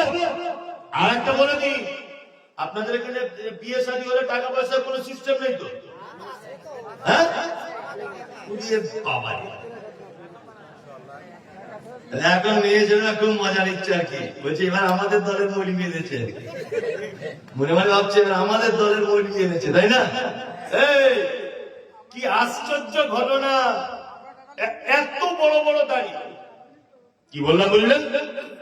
এত বড় বড় দাড়ি হাজি সাহেব বেটার বহু দেখতে গেছে, তা বেটির বাপকে জিজ্ঞেস করছে, আলহামদুলিল্লাহ আপনার মেয়ে দেখে তো আমার খুব পছন্দ। হ্যাঁ, আপনার মেয়ে দেখে খুব পছন্দ আমার। তখন বেটির বাপ জিজ্ঞাসা করছে, হাজি সাহেব কিছু চাওয়া পাওয়া আছে? তো বলছে আস্তাগফিরুল্লাহ, কি কথা বলছেন? আমি টাটকা হাজি, হজ করে এলাম আর আপনি আমাকে টাকার কথা বলছেন? আমি এই ব্যাপারগুলো জানি না, যা জানে আমার বড় জামাই জানে। এরকম লোক আছে আপনাদের দিকে? সাংঘাতিক চিজ। ও নিজে চাইছে না, বলছে আমার বড় জামাইকে পাঠাবো। বড় জামাই এসে বলছে ছোট সোনা আত্মীয়ার গাড়ি দিয়েছে, 10 ভরি সোনা, 3 লাখ টাকা দিয়েছে, রাস্তার ধারে 1 বিঘে জমি দিয়েছে। এবার ভাবুন আপনারা কি দেবেন। ঘটনা ঘটছে কি ঘটছে না? এটা হারাম। মুহাম্মদ সাল্লাল্লাহু আলাইহি সাল্লাম কি বলছেন? ইয়া মাশারাস শাবাব, হে যুবকদের দল, ইস্তাকা মিনকুমুল মাল ফালিয়াতাকাল্লাহ, তোমরা বিবাহ করো, ক্ষমতা থাকলে বিবাহ করো। টাকা থাকতে হবে, যৌবন থাকতে হবে, ভালো বাড়ি থাকতে হবে, আর তোমার ক্ষমতা অনুযায়ী তোমার সাধ্য মতো তোমার স্ত্রী চলবে। 4টে ক্ষমতা তোমার থাকতে হবে, তবে তুমি বিয়ে করতে পারবে। কি বললাম বুঝলেন? যারা নিয়েছেন, নিয়ে যারা ফেলেছেন, ফেরত দিয়ে দেন। কারণ একটা কথা মাথায় রাখবেন, ইসলামে জুলুম করা হারাম না জায়েজ?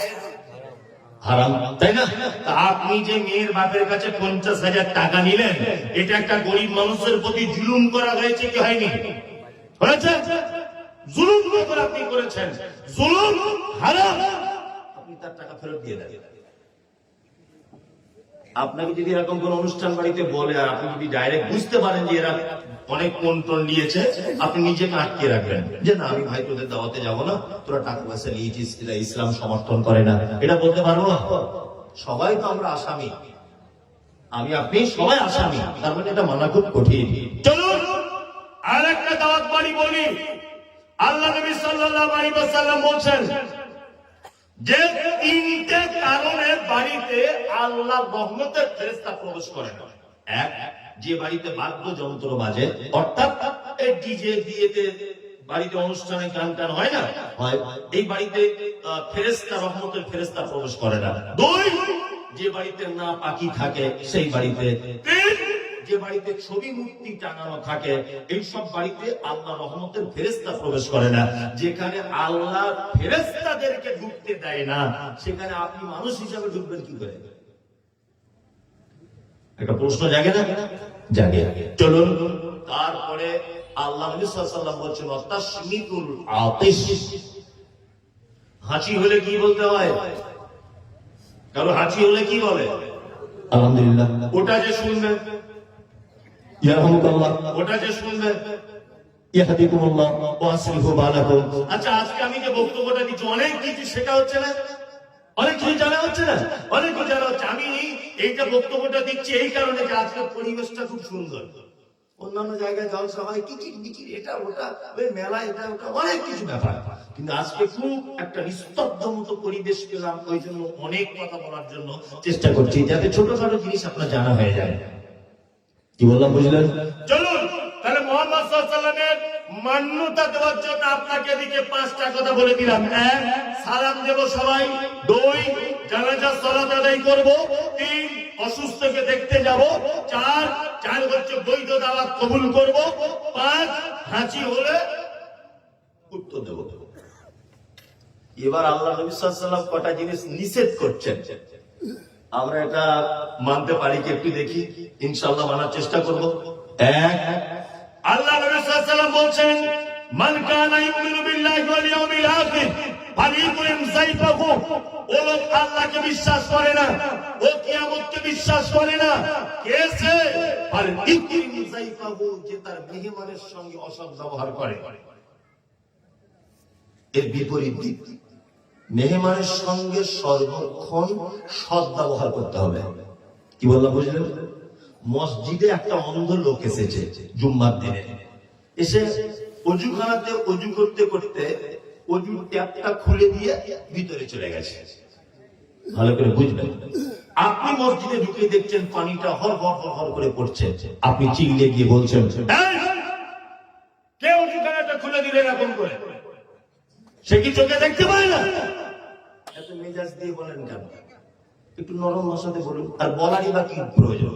আপনি তো নিজে বন্ধ করে দিলে তো মিটে যায়, মিটে যায় না? মেহমানের সঙ্গে সৎ ব্যবহার করবেন।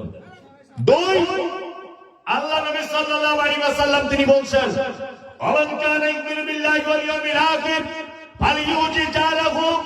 ওই লোক আল্লাহকে বিশ্বাস করে না, ও কিয়ামতকে বিশ্বাস করে না, কে সে? যে তার প্রতিবেশীর সঙ্গে অসৎ ব্যবহার করে। প্রতিবেশীর সঙ্গে সৎ ব্যবহার করেন? করেন? প্রতিবেশীর সঙ্গে তো সৎ ব্যবহার করেন না, প্রতিবেশীকে কি করে বিপদে ফেলা যায় সেই লাইনে আপনি হাঁটেন, তাই না? বর্ষার দিনের পানির লাইনের পানিটা একটু আপনার জমির উপর দিয়ে চলে গেছে, বড় বাঁশ নিয়ে তেড়ে মারতে আসছে, এরকম লোক আছে না? নেই? জমি মাপ হয়ে গেছে, এইটা সীমানা গেছে, ও এই জায়গাটায় গাছ লাগাচ্ছে। গাছ বড় হলে জায়গা বেশি নেয় না, জায়গা ছোট হয়, বেশি নেয়। গাছ যখন বড় হয়েছে তখন ওই লোকের বাড়িতে অর্ধেক চলে গেছে, এখন ওর ছেলে একটা আম ছিল, ঝুলছিল, আমটা পেরে খেয়ে নিয়েছে। তখন গাছওয়ালা বলছে, আমাদের গাছের আম তুই পেরে খেলি কেন? এটা বলে কি বলে না, ঝগড়া মারামারি।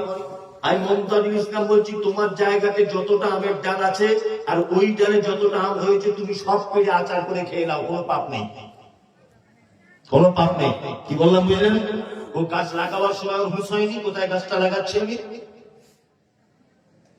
প্রতিবেশীর সঙ্গে সৎ ব্যবহারের ব্যাপারে আল্লাহ তাআলা মারাত্মক কথা বলতে গিয়ে বলছেন, কি বলছেন? আল্লাহ তাআলা বলছেন, ওয়ায়ামনাউনাল মাউন। প্রতিবেশীকে যারা সামান্য উপকার করা থেকে নিজেকে আটকে রাখে, এর জন্য জাহান্নাম। সামান্য উপকার।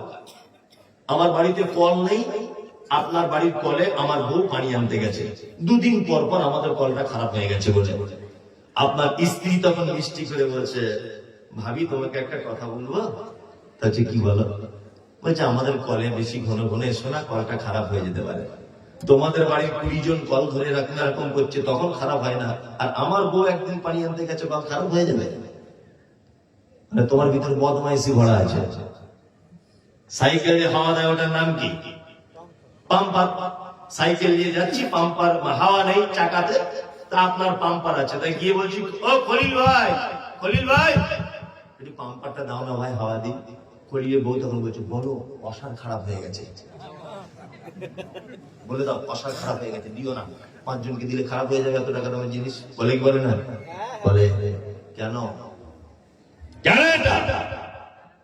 শুনুন, একটা কথা বলছি, আমার দীর্ঘ জীবন এবং একটা লং টাইম মানুষের সঙ্গে মিশে এবং ঘুরে একটা নিজস্ব এক্সপিরিয়েন্স থেকে বলছি, পৃথিবীতে খুব কম শ্রেণীর মানুষ আছে যে তার প্রতিবেশীর সঙ্গে সদ্ব্যবহার করে না। আল্লাহ নবী সাল্লাল্লাহু আলাইহি ওয়াসাল্লাম কি বলেছেন? আল মুসলিমু মিরহাতাল লিল মুসলিম, একজন মুসলিম আর একজন মুসলিমের কি আয়না। কি আয়না? আচ্ছা, আয়নার কাঁচ দিয়ে তৈরি, আয়নার দাম বেশি না সোনার দাম বেশি? সোনার দাম বেশি, তাই না? আল্লাহ নবী কই বললেন না একটা মুসলিমের সঙ্গে আর একটা মুসলিমের তুলনা সোনার মতো? আল্লাহ নবী বলছেন আয়না। আয়না কেন বললেন? এটা বলার পিছনে একটা যুক্তি আছে। কি? পৃথিবীতে একটা মাত্র সত্যবাদী বস্তু আছে, তার নাম আয়না। জীবনে কোনোদিন মিথ্যা কথা বলে না। আপনি যখন কাঁদবেন আপনার ভিতরের ছবিটাও দেখছে কাঁদবে, আপনি যখন হি হি হি হি হি করে হাসছেন তখন দেখবেন ভিতরের ছবিটা হাসছে। আপনার মন যখন খুব খুশি দেখবেন ভিতরের ছবিটাও খুশি। আপনার মন যখন খুব মরা ভিতরের ছবিটাও দেখবেন মরা। তার মানে মুহাম্মদ সাল্লাল্লাহু আলাইহি ওয়াসাল্লাম বলতে চেয়েছেন তুমি তোমার প্রতিবেশী একজন মুসলিমের জন্য আয়নার মতো হও। সে যদি কাঁদে দুঃখতে তুমি তার কান্নাতে অংশগ্রহণ করো। হ্যাঁ, তার বেটা চাকরি পেয়েছে, তার আব্বা মা হাসছে, তুমি তার আব্বা মায়ের সঙ্গে একটু হেসে দাও। কি বললাম বুঝলেন? আর আমরা কি করছি? প্রতিবেশীর লোক কিভাবে তার কাঠি দিয়ে সর্বনাশ করা যায় সেইটা দিনরাত ভাবছি। ভাবছি না? এরকম করে জান্নাত যাওয়া যাবে?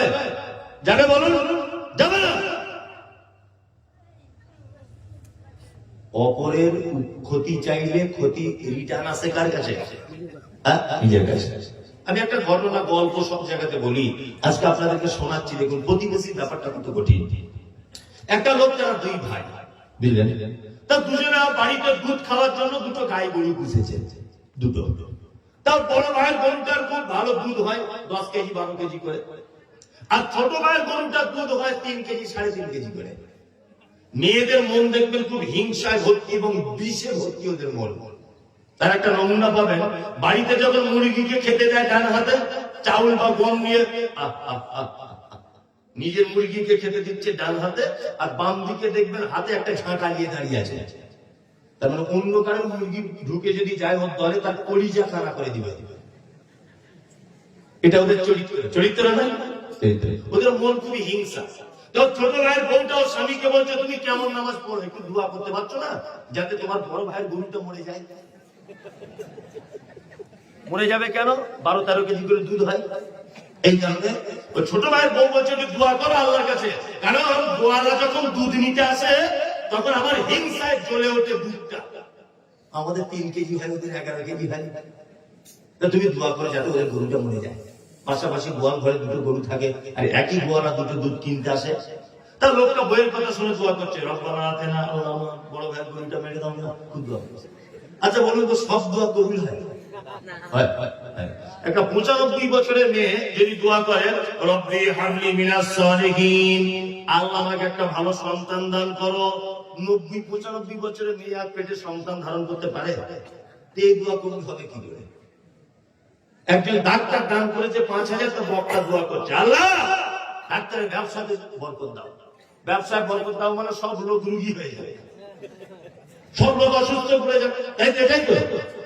তাহলে ডাক্তারের ব্যবসা ভালো চলবে। তার মানে বোঝা যাচ্ছে দোয়া করতে গেলেও কিছু কিছু দোয়া আছে একটু বুঝে শুনে করা দরকার। দরকার নাই? বুঝে শুনে করা দরকার। তা লোকটা দোয়া করছে, 1 সপ্তাহ ধরে দোয়া কবুল হয় না। তো ওর বউ বাড়ি ওকে খুব প্রেসার করছে, কেমন নামাজি, কপালে দাগ হয়ে গেছে, ঘোড়ার দিন তোমার নামাজ কবুল হয় না। তাছাড়া ওদের গরুটা মরে না কেন? একদিন লোকটা মন খারাপ করে ফজরের নামাজ পড়ে দোয়া করতে লেগেছে, যতক্ষণ কবুল না হবে ছাড়বো না। খুব দোয়া করছে, রব্বানা আতিনা, আল্লাহ যেমন হোক আজকে গরুটা মেরে দিতেই হবে, তাছাড়া কেউ উপায় নাই।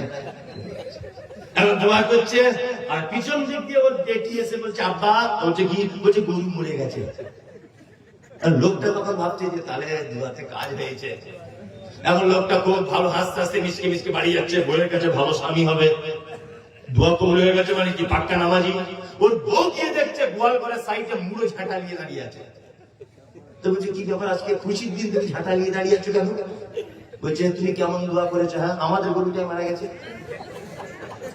আমাদেরটাই তো মারা গেছে। তখন পুরুষ মানুষটা বুদ্ধি খাটিয়ে বলছে, দেখ সাবিরা, দোয়া ঠিক কবুল হয়েছে, আর মালাকুল মওত ঠিক এসেছে, কিন্তু গোয়াল ঘরটা চিনতে ভুল করে দিয়েছে। পাশাপাশি গোয়াল ঘরটা তো ওদেরটাই না ঢুকে ভুল করে আমাদেরটা ঢুকে গেছে। তার মানে ঘটনা ওটা নয়, ঘটনা হচ্ছে তুমি অপরের যদি ক্ষতি চাও ঘুরিয়ে ক্ষতি হবে কার? তোমার।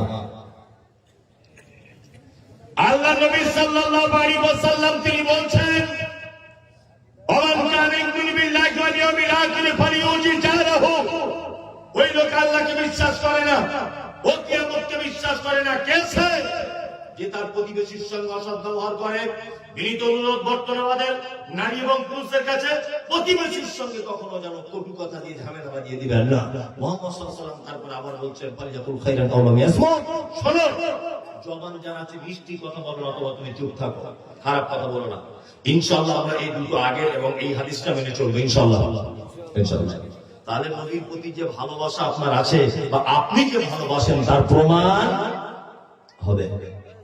এইবারে আরেকটা কথা বলে রাখি, নবীর প্রতি আনুগত্য কেমন করে করতে হবে। আল্লাহ তাআলা বলছেন, ইয়া আইয়ুহাল্লাযীনা আমানু, তোমরা যারা ঈমানের স্বীকৃতি দিয়েছো, আতিউল্লাহ, আমার রাসূলের আনুগত্য, আল্লাহর আনুগত্য করে চলো, ওয়া আতিউর রাসূল, আমার রাসূলের আনুগত্য করো, ওয়া উলিল আমরি মিনকুম, তোমাদের ভিতরে যারা উলিল আমর আছে তাদের আনুগত্য করো। ফাইন তানাজাতুম ফি শাইইন, ফাইন তানাজাতুম ফি শাইইন ফারুদ্দুহু ইলাল্লাহি ওয়া রাসূল, তাদের ভিতরে যদি তোমাদের মতৈক্য দেখা দেয় তাহলে আল্লাহ এবং তার রাসূলের কাছে ফেরত আসো। তাহলে ইসলামের বাস্তব চিত্রগুলো মানার জন্য অপশন কয়টা? কয়টা? তিনটা। এক, আল্লাহর আনুগত্য, অর্থাৎ পবিত্র আল কোরআনে যেটা বলা হয়েছে সেটাকে মেনে নেওয়া। দুই, মুহাম্মদ সাল্লাল্লাহু আলাইহি ওয়াসাল্লাম যেটা দিয়েছে সেটাকে মেনে নেওয়া। তিন, বাকি থাকলো উলিল আমরি মিনকুম, তোমাদের ভিতরে, তোমাদের মধ্যে যারা আছে নেতা, তোমাদের মধ্যে যারা আছে বিজ্ঞ, তোমরা তাদের আনুগত্য করো। কিন্তু তারপরেও যদি তোমাদের ভিতরে মতৈক্য সৃষ্টি হয় তাহলে ফারুদ্দুহু ইলাল্লাহি ওয়া রাসূল, তোমরা আল্লাহ এবং তার রাসূলের দিকে ফেরত চলে এসো। চলুন এইবারে আরো দুটি কত কথা আপনাদেরকে বলে রাখছি। যারা আপনারা এখানে বসে আছেন, আমরা কম বেশি সবাই আনুগত্য মুহাম্মদ সাল্লাল্লাহু আলাইহি ওয়াসাল্লামের করি এবং আল্লাহরও করি। ভালো আল্লাহকেও বাসি, নবীজিকেও বাসি, বাসি না? বাসি। কিন্তু আল্লাহ তাআলা পবিত্র আল কোরআনে ভালোবাসার একটা সিরিয়াল বর্ণনা করেছেন। এক সিরিয়াল, এই এই এই এই জিনিসের থেকেও নবীকে আর আল্লাহকে বেশি ভালোবাসা লাগবে। কি সিরিয়াল? আল্লাহ বলেন, কুল ইন কানা আবাউকুম ওয়া আবনাউকুম ওয়া ইখওয়ানুকুম ওয়া আযওয়াজুকুম ওয়া আশীরাতুকুম ওয়া আমওয়ালুন ইকতারাফতুমুহা ওয়া তিজারাতুন তাখশাউনা কাসাদাহা ওয়া মাসাকিন তারজাউনাহা। আল্লাহ তাআলা বলছেন, আল্লাহকে এবং রাসূলকে যদি ভালোবাসতে চাও, পৃথিবীর এই এই এই এই জিনিসের থেকে বেশি ভালোবাসো, তাহলে তোমার ঈমানের পরিপূর্ণতা লাভ করবে। এক, আবাউকুম, পৃথিবীতে যত জিনিস আছে ভালোবাসার সব থেকে ভালোবাসার জিনিস কি? আল্লাহ বলছে আবাউকুম, তোমার আব্বার মা, তোমার আব্বার মা, এদের সঙ্গে কখনো অসৎ ব্যবহার করো না। এদের ব্যাপারে পবিত্র আল কোরআন কি বলছে? মা বাপের ব্যাপারে এমন কথা বলো না যে তোমার কথাতে যারা শব্দটুকু যেন বলে না দেয়। মা বাপরা বর্তমানে ভালো ব্যবহার পাচ্ছে সন্তানদের কাছে, বাপ মাদেরও কিছু দোষ আছে। বাপ মাদের কিছু দোষ নাই। চারটে বেটা, যে ছেলের টাকা বেশি তার বইয়ের বেটাকে কোলে করে নিয়ে বেশি ঘোরে, এরকম মাও আছে, আছে না? হ্যাঁ, যে বৌমা টাকাওয়ালা ঘরের বৌমা, তার ছেলে দেখবো দাদি সব সময় কোলে নিয়ে ঘুরছে, এরকম আছে না? নেই? হ্যাঁ, বাপ জমি ভাগ করার সময় ছোট ছেলেকে 2 শতক বেশি দিয়ে দিয়েছে। আর 3টে বেটা বলছে, কি ব্যাপার আব্বা, ওকে 2 শতক বেশি দিলেন? বলছে, তোদের বউগুলো ঠিকঠাক করে দেখে না, আর ওর বউ আমার জামা কাপড় কেচে দেয়, ওই জন্য 2 শতক বেশি দিয়েছি। তোমাকে যে আল্লাহ কেমন করে ধোলাই কল করবে, যে তোমার বেটারা দেখে না, ও তার হিসাব আল্লাহর কাছে দেবে, তুমি কেন 200 বেশি দিতে গেলে? হ্যাঁ, এরকম লোক আছে না নেই?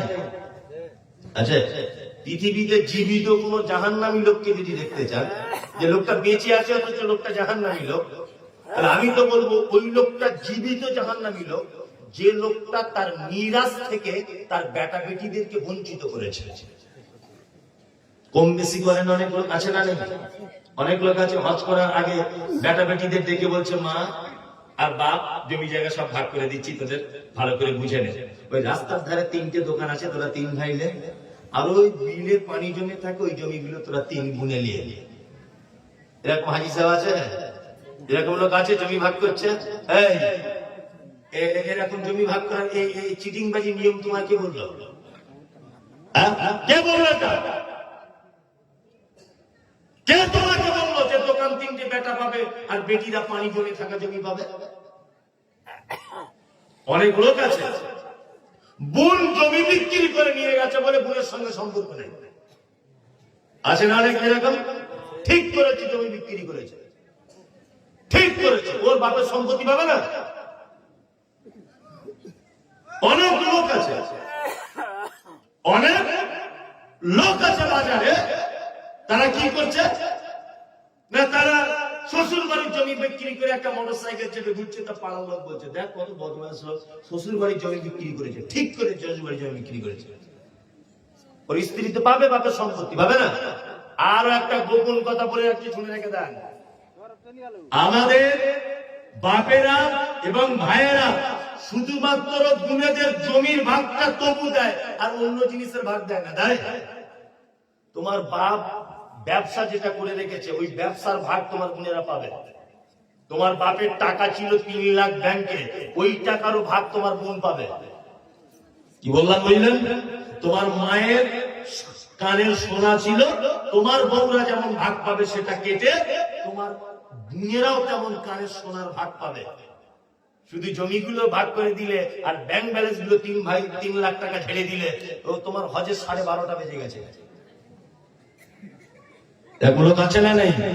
আচ্ছা, বোন জমি নিয়ে চলে গেছে বলে বোনের সঙ্গে সম্পর্ক নেই, ঠিক করেছে, বোন জমি নিবে না, বাপের জমি খুব সাবধানে থাকবে।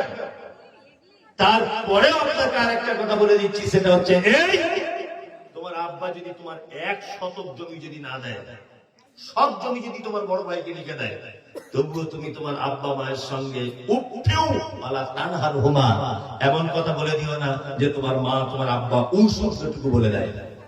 তোমাকে সমস্ত ব্যাপারে যদি তোমার আব্বা মা বঞ্চিত করে, তবুও তোমার আব্বা মায়ের সঙ্গে তুমি অসৎ ব্যবহার করতে পারবে না।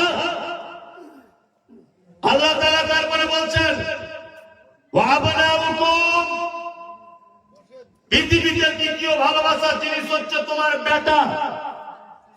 ওয়াইকুয়ানুকুম, তারপরে ভালোবাসার জিনিস হচ্ছে তোমার ভাই। ওয়াজওয়াজুকুম, তারপরে ভালোবাসার 4 নম্বরে হচ্ছে তোমার স্ত্রী। আচ্ছা বলুন তো, ভাই আগে না বউ আগে? আমাদের সমাজে বউ আগে। বউয়ের কথা শুনে ভাইয়ের সঙ্গে কথা হয় না 12 বছর, তাই না? বলছে অনেক লোক যে সামাজিক কথাবার্তা কোরআনে নেই। আপনি কোরআন বুঝেন না। আল্লাহ পৃথিবীতে যত ভালোবাসার জিনিস আছে তার ভিতরে 1 নম্বরে বলছেন আব্বা মা, 2 নম্বরে বলছে তোমার বেটা, 3 নম্বরে বলছে তোমার ভাই, তারপরে বলছে তোমার বউ। তাহলে বউয়ের আগে রাখা হলো ভাইকে, না ভাইকে পরে রাখা হলো আগে? তার মানে বোঝা যায় আপনি আপনার বউয়ের কথা শুনে ভাইয়ের সঙ্গে অশান্তি করলেন কেন? আপনি এটা জানেন? আপনি 13 বছর বিছানায় পড়ে আছেন, 13 বছর। কোন ভাই এটা বলবে যে আল্লাহ তুমি আমার ভাইকে বিছানা থেকে তুলে নাও? বলুন, মায়ের পেটের ভাই কখনো বলতে পারে? আপনার জন্য প্রাণপণ চেষ্টা করে যাবে কোন ডাক্তারের কাছে নিয়ে গেলে আমার ভাই সুস্থ হবে, তাই না?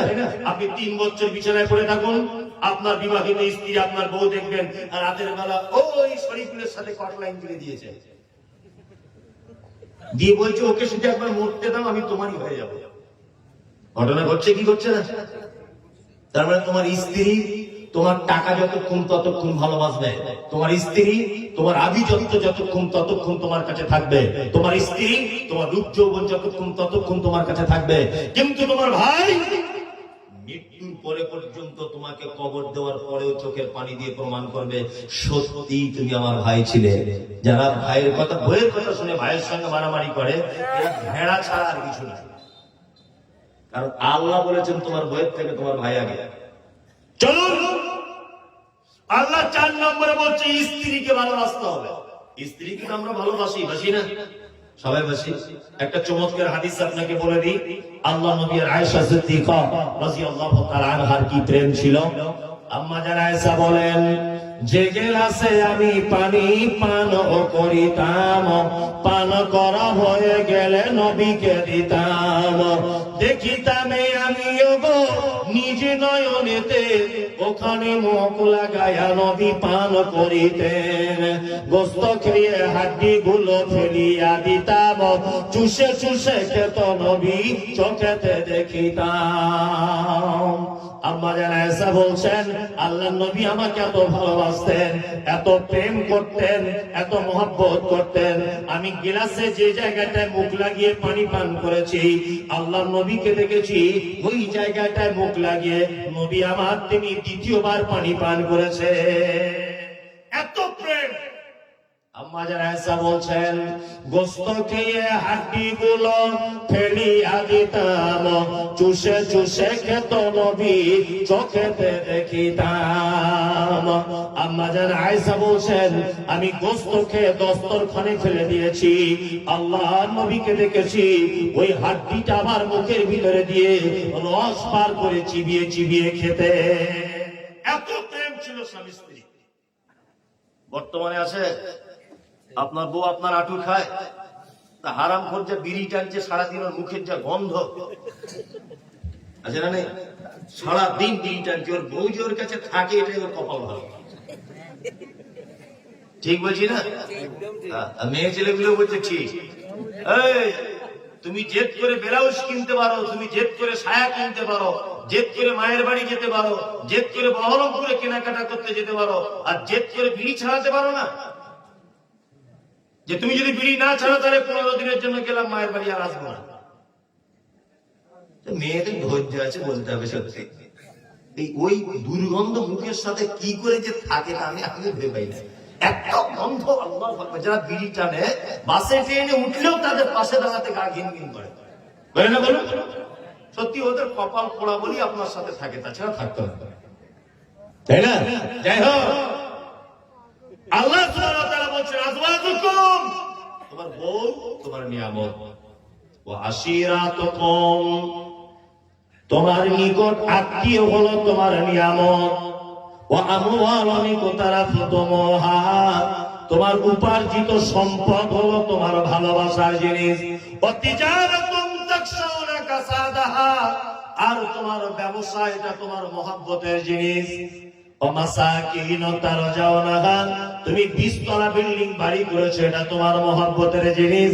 আল্লাহ বলেছেন, ফাতারাব্বাসু আহাব্বা ইলাইকুম মিনাল্লাহি ওয়া রাসূলিহি ওয়া জিহাদিন ফি সাবিলিহি ফাতারাব্বাসু হাত্তা ইয়াতিয়াল্লাহু বিআমরিহি ওয়াল্লাহু লা ইয়াহদিল কওমাল ফাসিকিন। শোনো, পৃথিবীতে তোমার বাপ, তোমার মা, তোমার বেটা, তোমার স্ত্রী, তোমার ভাই, তোমার ব্যবসা, তোমার আত্মীয়, তোমার বাড়ি, তোমার নোট, তোমার গাড়ি, তোমার কোটি কোটি টাকার সম্পদ, যা তোমার পৃথিবীতে ভালোবাসার আছে, আল্লাহ বলছে হাব্বা ইলাইকুম মিনাল্লাহি ওয়া রাসূলিহি সমস্ত ভালোবাসাকে দূরে ঠেলে দিয়ে তোমাকে আল্লাহকে ভালোবাসতে হবে। বন্ধুরে আমার, তোমার বাড়িটা রাজস্থানের মার্বেল পাথর দিয়ে তৈরি করা হয়েছে, তোমার মসজিদকে এখনো মাটির, কিন্তু মুয়াজ্জিন যখন আযান দিবে আসসালাতু খায়রুম মিনান নাওম, তোমার 70,000 টাকার খাট পড়ে থাকবে, বিছানা ছেড়ে তোমাকে মাটির মসজিদে এসে আল্লাহর ডাকে সাড়া দিয়ে তোমাকে সেজদায় লুটিয়ে পড়তে হবে।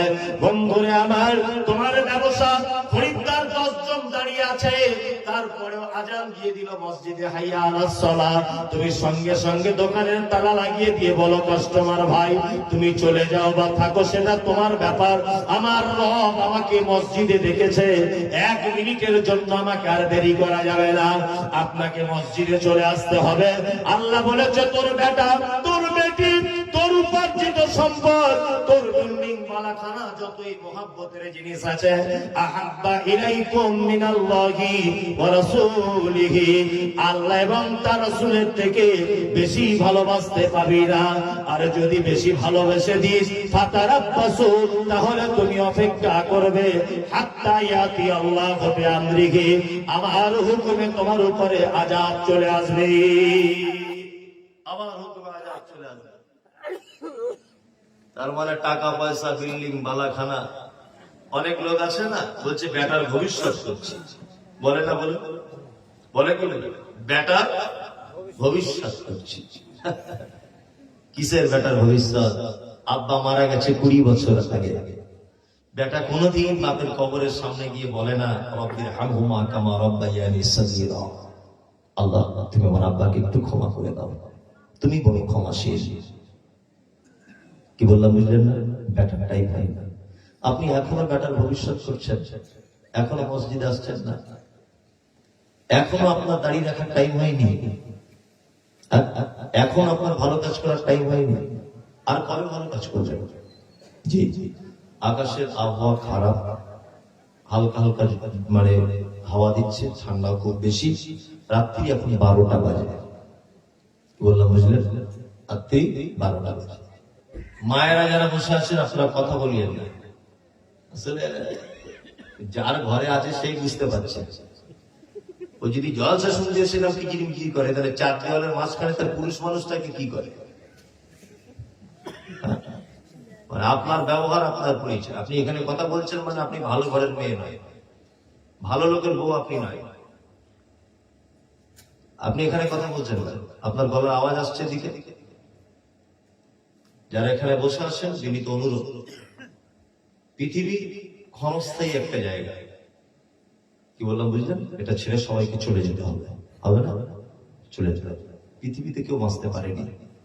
আপনাকে একটা চমৎকার হাদিসের অংশ বলে আমি বক্তব্য শেষের দিকে আসছি, রাত্রি 12টা বাজে। আমাদের নবী মুহাম্মদ সাল্লাল্লাহু আলাইহি ওয়াসাল্লাম পৃথিবী থেকে যেদিন চলে গিয়েছিলেন সেই দিনটির নাম কি? কি বার ছিল? সোমবার। কে বলেছেন? আলহামদুলিল্লাহ, ঠিক বলেছেন, সোমবার। দয়া করে বলছি যারা চলে যাবেন, এই আমার 5 মিনিটের বক্তব্যটা আপনার জীবনের অনেক কাজে আসবে। প্লিজ আপনি বসুন। আমি আর খুব জোর হলে 10-15 মিনিট থাকবো। আল্লাহ নবী সাল্লাল্লাহু আলাইহি ওয়াসাল্লাম পৃথিবী থেকে যেদিন চলে গিয়েছিলেন দিনটা সোমবার, তার আগে বৃহস্পতিবার, তার আগে কি বৃহস্পতিবার, তার আগের বৃহস্পতিবারে আল্লাহ নবী সাল্লাল্লাহু আলাইহি ওয়াসাল্লাম জীবনের শেষ নামাজ পড়িয়েছেন মাগরিবের। কি বললাম বুঝলেন? আরে হ্যাঁ, আমি ঠিক ওটাই বলছি, ওটাই আমি বলছি। আসলে ব্যাপার কি জানেন তো, মানে আমার এই প্রতিদিনের একটা অভিজ্ঞতা আছে দাদাজি, বুঝলেন তো। আমি যদি আরো 8 ঘন্টা আগে আদায়ের কথা বলতাম, এখানে একটা লোক থাকতো না। সবাই জানে প্রধান বক্তা মানে শেষ, আর কেউ নেই। আমি এখনই দেখবেন আদায়ের কথা বলবো, 15 মিনিট নয় 2 মিনিটের লোকগুলো সব পালাবে। এটা হচ্ছে নিয়ম। তা আমি ঠিক লাইন করছি, আপনি একটু ধৈর্য ধরুন। ওমা তাশাউনা ইল্লা ইয়াশাআল্লাহ, আল্লাহ ফয়সালা যেটা সেটাই হবে, 1 টাকা বেশি হবে না। কি বললাম বুঝলেন? আর 1 টাকা কম হবে না। যাই হোক, আল্লাহ নবী সাল্লাল্লাহু আলাইহি ওয়াসাল্লাম জীবনের শেষ নামাজ জামাতের ইমামতি করেছেন মাগরিবের, বৃহস্পতিবারের দিন মাগরিবের। এটা খুব ভালো করে শুনুন, আপনার জীবনে মারাত্মক কাজে আসবে। এই মাগরিবের নামাজে 2 রাকাত একটা কমপ্লিট সূরা তেলাওয়াত করেছিলেন। সূরাটির নাম সূরা মুরসালাত। শেষ, একেবারে শেষ যে আয়াতটা আল্লাহ নবী তেলাওয়াত করেছিলেন, আয়াতটা হচ্ছে এই ভাবে আইয়া হাদিসিম বাদাহু ইউমিনুন। আল্লাহ বলছেন তোমরা কি এর পরেও অন্য কোন কিতাবের উপরে বিশ্বাস করবে? নবীজিও যেন উম্মতের উদ্দেশ্যে এটা বলতে চেয়েছিলেন যে এর পরেও কি তোমরা অন্য কোন কিতাবকে মানবে?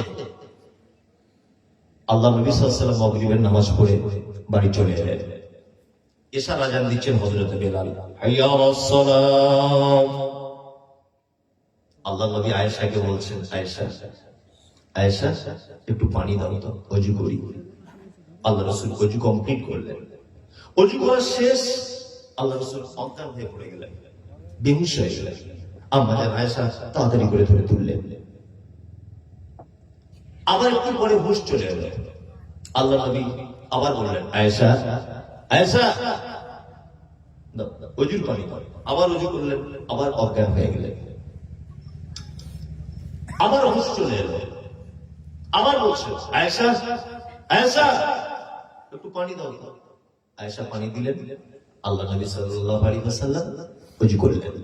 বেহুশ হয়ে যাওয়ার আগে আয়েশাকে ইশারা করে বলছেন, আয়েশা আয়েশা তোমার আব্বা আবু বকরকে বলো ইমামতি করতে যেতে। পৃথিবীতে একটা মাত্র পুরুষ মানুষ ছিলেন আল্লাহর নবী বেঁচে থাকা অবস্থাতে 17 ওয়াক্তের ইমামতি করেছেন। তিনি হচ্ছেন ইসলামের প্রথম খলিফা আবু বকর সিদ্দিক রাদিয়াল্লাহু তাআলা আনহু। 17 ওয়াক্তে, কত ওয়াক্তে? 17 ওয়াক্তে। হযরত আবু বকর ইমামতি করতে যাচ্ছেন বা গেলেন, কিন্তু চোখ দিয়ে পানি পড়ছে যে আল্লাহর নবী থাকতে আমি ইমামতি করতে যাব। আশ্চর্য ব্যাপার, ইমামতি করছেন, মন চাইছে না। বৃহস্পতিবার ইমামতি করলেন, শুক্রবার ইমামতি করলেন। আয়েশা আবু বকরের বেটি, আর আল্লাহ নবী সাল্লাল্লাহু আলাইহি ওয়াসাল্লাম মারা যাবার আগে আয়েশার কাছে পালা সিস্টেমে থেকেছিলেন, এটা জানা আছে। এখন আয়েশা আল্লাহ নবীকে বলছেন, আল্লাহ নবী আমার আব্বা বারবার ইমামতি করছে, আপনার অন্যান্য স্ত্রীরা দুঃখ করবে। ভালো করে বুঝবেন, অন্যান্য স্ত্রীরা দুঃখ করবেন, তা আপনি উসমানকে দেন, আপনি ওমরকে দেন নামাজ পড়াতে। তখন আল্লাহ নবী সাল্লাল্লাহু আলাইহি ওয়াসাল্লাম বলেছেন, আয়েশা আরে আমি যেটা বলছি সেটা করো, আবু বকরই ইমামতি করবে। এই জায়গাতে আল্লাহ নবী সাল্লাল্লাহু আলাইহি ওয়াসাল্লাম মারা যাবার পরে যে আবু বকর প্রথম খলিফা হবে, এই জায়গাতে আল্লাহ রাসূল একটু ইঙ্গিত করেছিলেন। কি বললাম বুঝলেন? চলো, পার হয়ে গেল বৃহস্পতিবার, শুক্রবার, শনিবারের দিন আল্লাহ নবী সাল্লাল্লাহু আলাইহি ওয়াসাল্লাম একটু সুস্থ হলেন। সুস্থ হওয়ার পরে দুজন সাহাবীর কাঁধে ভর দিয়ে মসজিদে নববীর ভিতরে ঢুকলেন। ঢোকা দেখছেন জোহরের নামাজের ইমামতি করছেন হযরত আবু বকর সিদ্দিক রাদিয়াল্লাহু তাআলা আনহু। আর হযরত আবু বকর ব্যাপারটা বুঝতে পেরেছেন যে আল্লাহর নবী আসছেন। আবু বকর ইমামতি ছেড়ে পিছনে আসার একটা চিন্তা ভাবনা করলেন। আল্লাহর নবী আবার বললেন, আবু বকর ওইখানেই থাকো, পিছনে আসবে। আল্লাহ নবীকে গিয়ে আবু বকরের বাম দিকে বসানো হলো। তার মানে এইভাবে আবু বকর দাঁড়িয়ে আছে, এইভাবে যদি বাম দিকে হয়, এবার আল্লাহর নবীর ডান দিকে হচ্ছে আবু বকর, তাই না? এইবার আল্লাহর নবী হয়ে গেলেন ইমাম, আবু বকর হলেন মুকাব্বির। ইসলামের প্রথম মুকাব্বির হচ্ছেন হযরত আবু বকর সিদ্দিক রাদিয়াল্লাহু তাআলা আনহু। কি বললাম বুঝলেন? আল্লাহ নবী বসে বসে ইমামতি করছিলেন। এখান থেকে একটা ফতোয়া এই যে ইমাম সাহেব যদি অসুস্থ হয় বসে বসেও ইমামতি করতে পারে। মাথায় থাকবে, ইমাম যদি অসুস্থ হয় বসে বসে ইমামতি করতে পারে। চলুন, আল্লাহ নবী সাল্লাল্লাহু আলাইহি ওয়াসাল্লাম চলে এলেন। নামাজ শেষ, আয়েশার বাড়িতে সর্বপ্রথম আয়েশাকে বলছেন, এই জায়গাটা মনে রাখবেন, সর্বপ্রথম আয়েশাকে বলছেন, আয়েশা আচ্ছা বলো তো আমাদের বাড়িতে কি টাকা পয়সা কিছু আছে? আয়েশা বলছে, আল্লাহ নবী 5টা থেকে 9টা স্বর্ণের কয়েন আছে। তখনকার দিনে দিনার আর দিরহাম চলতো। দিনার মানে স্বর্ণের পয়সা, দিরহাম মানে চাঁদির পয়সা। তখন আল্লাহ নবী সাল্লাল্লাহু আলাইহি ওয়াসাল্লাম আয়েশাকে গলার আওয়াজটা উঁচু করে দিয়ে আল্লাহ নবী বলছেন, আয়েশা তুমি এখনো পর্যন্ত 9টা টাকা বাড়িতে রেখে দিয়েছো, তুমি দান করে দিতে পারলে না? তুমি যদি যদি দান করে দিতে তাহলে আমি সঙ্গে সঙ্গে আমার রবের কাছে এর অনেক গুণ বেশি পেয়ে যেতাম। আয়েশা, কোন ইমানদার এবং কোন নবীর পক্ষে এটা উচিত নয় যে এত নিকৃষ্ট জিনিস সাথে নিয়ে আল্লাহর সঙ্গে সাক্ষাৎ করবে।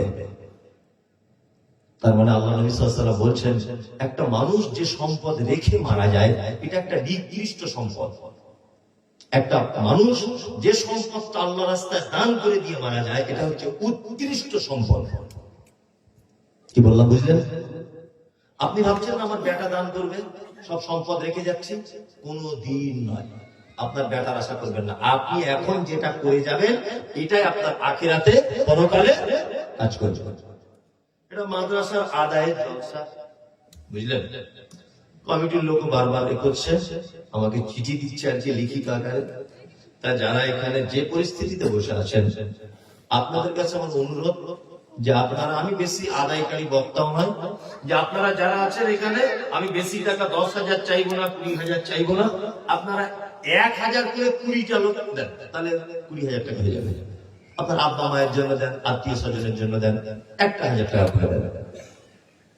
আপনি একজন আল্লাহ রাস্তায়, আমি 5,000 টাকা চাই না, আপনার ভারী হবে। আমি 1,000 করে 20 জন দিলে 20,000 হয়ে যাবে, হবে না? একটু মেহেরবানি করুন, আপনি পারবেন। 1,000 টাকা আপনি পারবেন। একজন ভাই হাতটা তুলুন একটুখানি।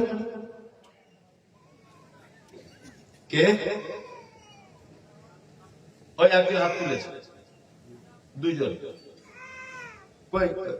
আমি ভাই বুঝতে পারছি না তো এদিকে, আপনারা একটু দয়া করে নামটা এখানে লেখান। আসুন। আর মেয়েরা যারা আছেন, মায়েরা, আপনারা কিছু দেন। স্বামীর পকেট মারা টাকা পাকা যদি থাকে,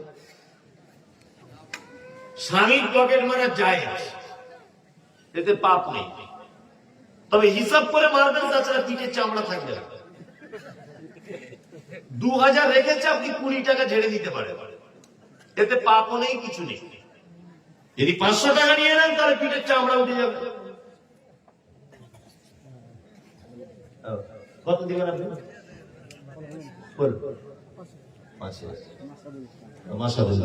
আসলে আমি তো বুঝতে পারিনি যে 5,000-এর লোক বাকি আছে। আমি ওই জন্য বলেছি 1,000 করে সবাই দেবে। 1,000-ই দেন, বেশি চাপাচাপি নাই। এবার তার ভিতরে আল্লাহ যাকে অর্থ দিয়েছে সে বেশি দেন, এটা হচ্ছে মূল ব্যাপার, তাই না? আসুন ভাই।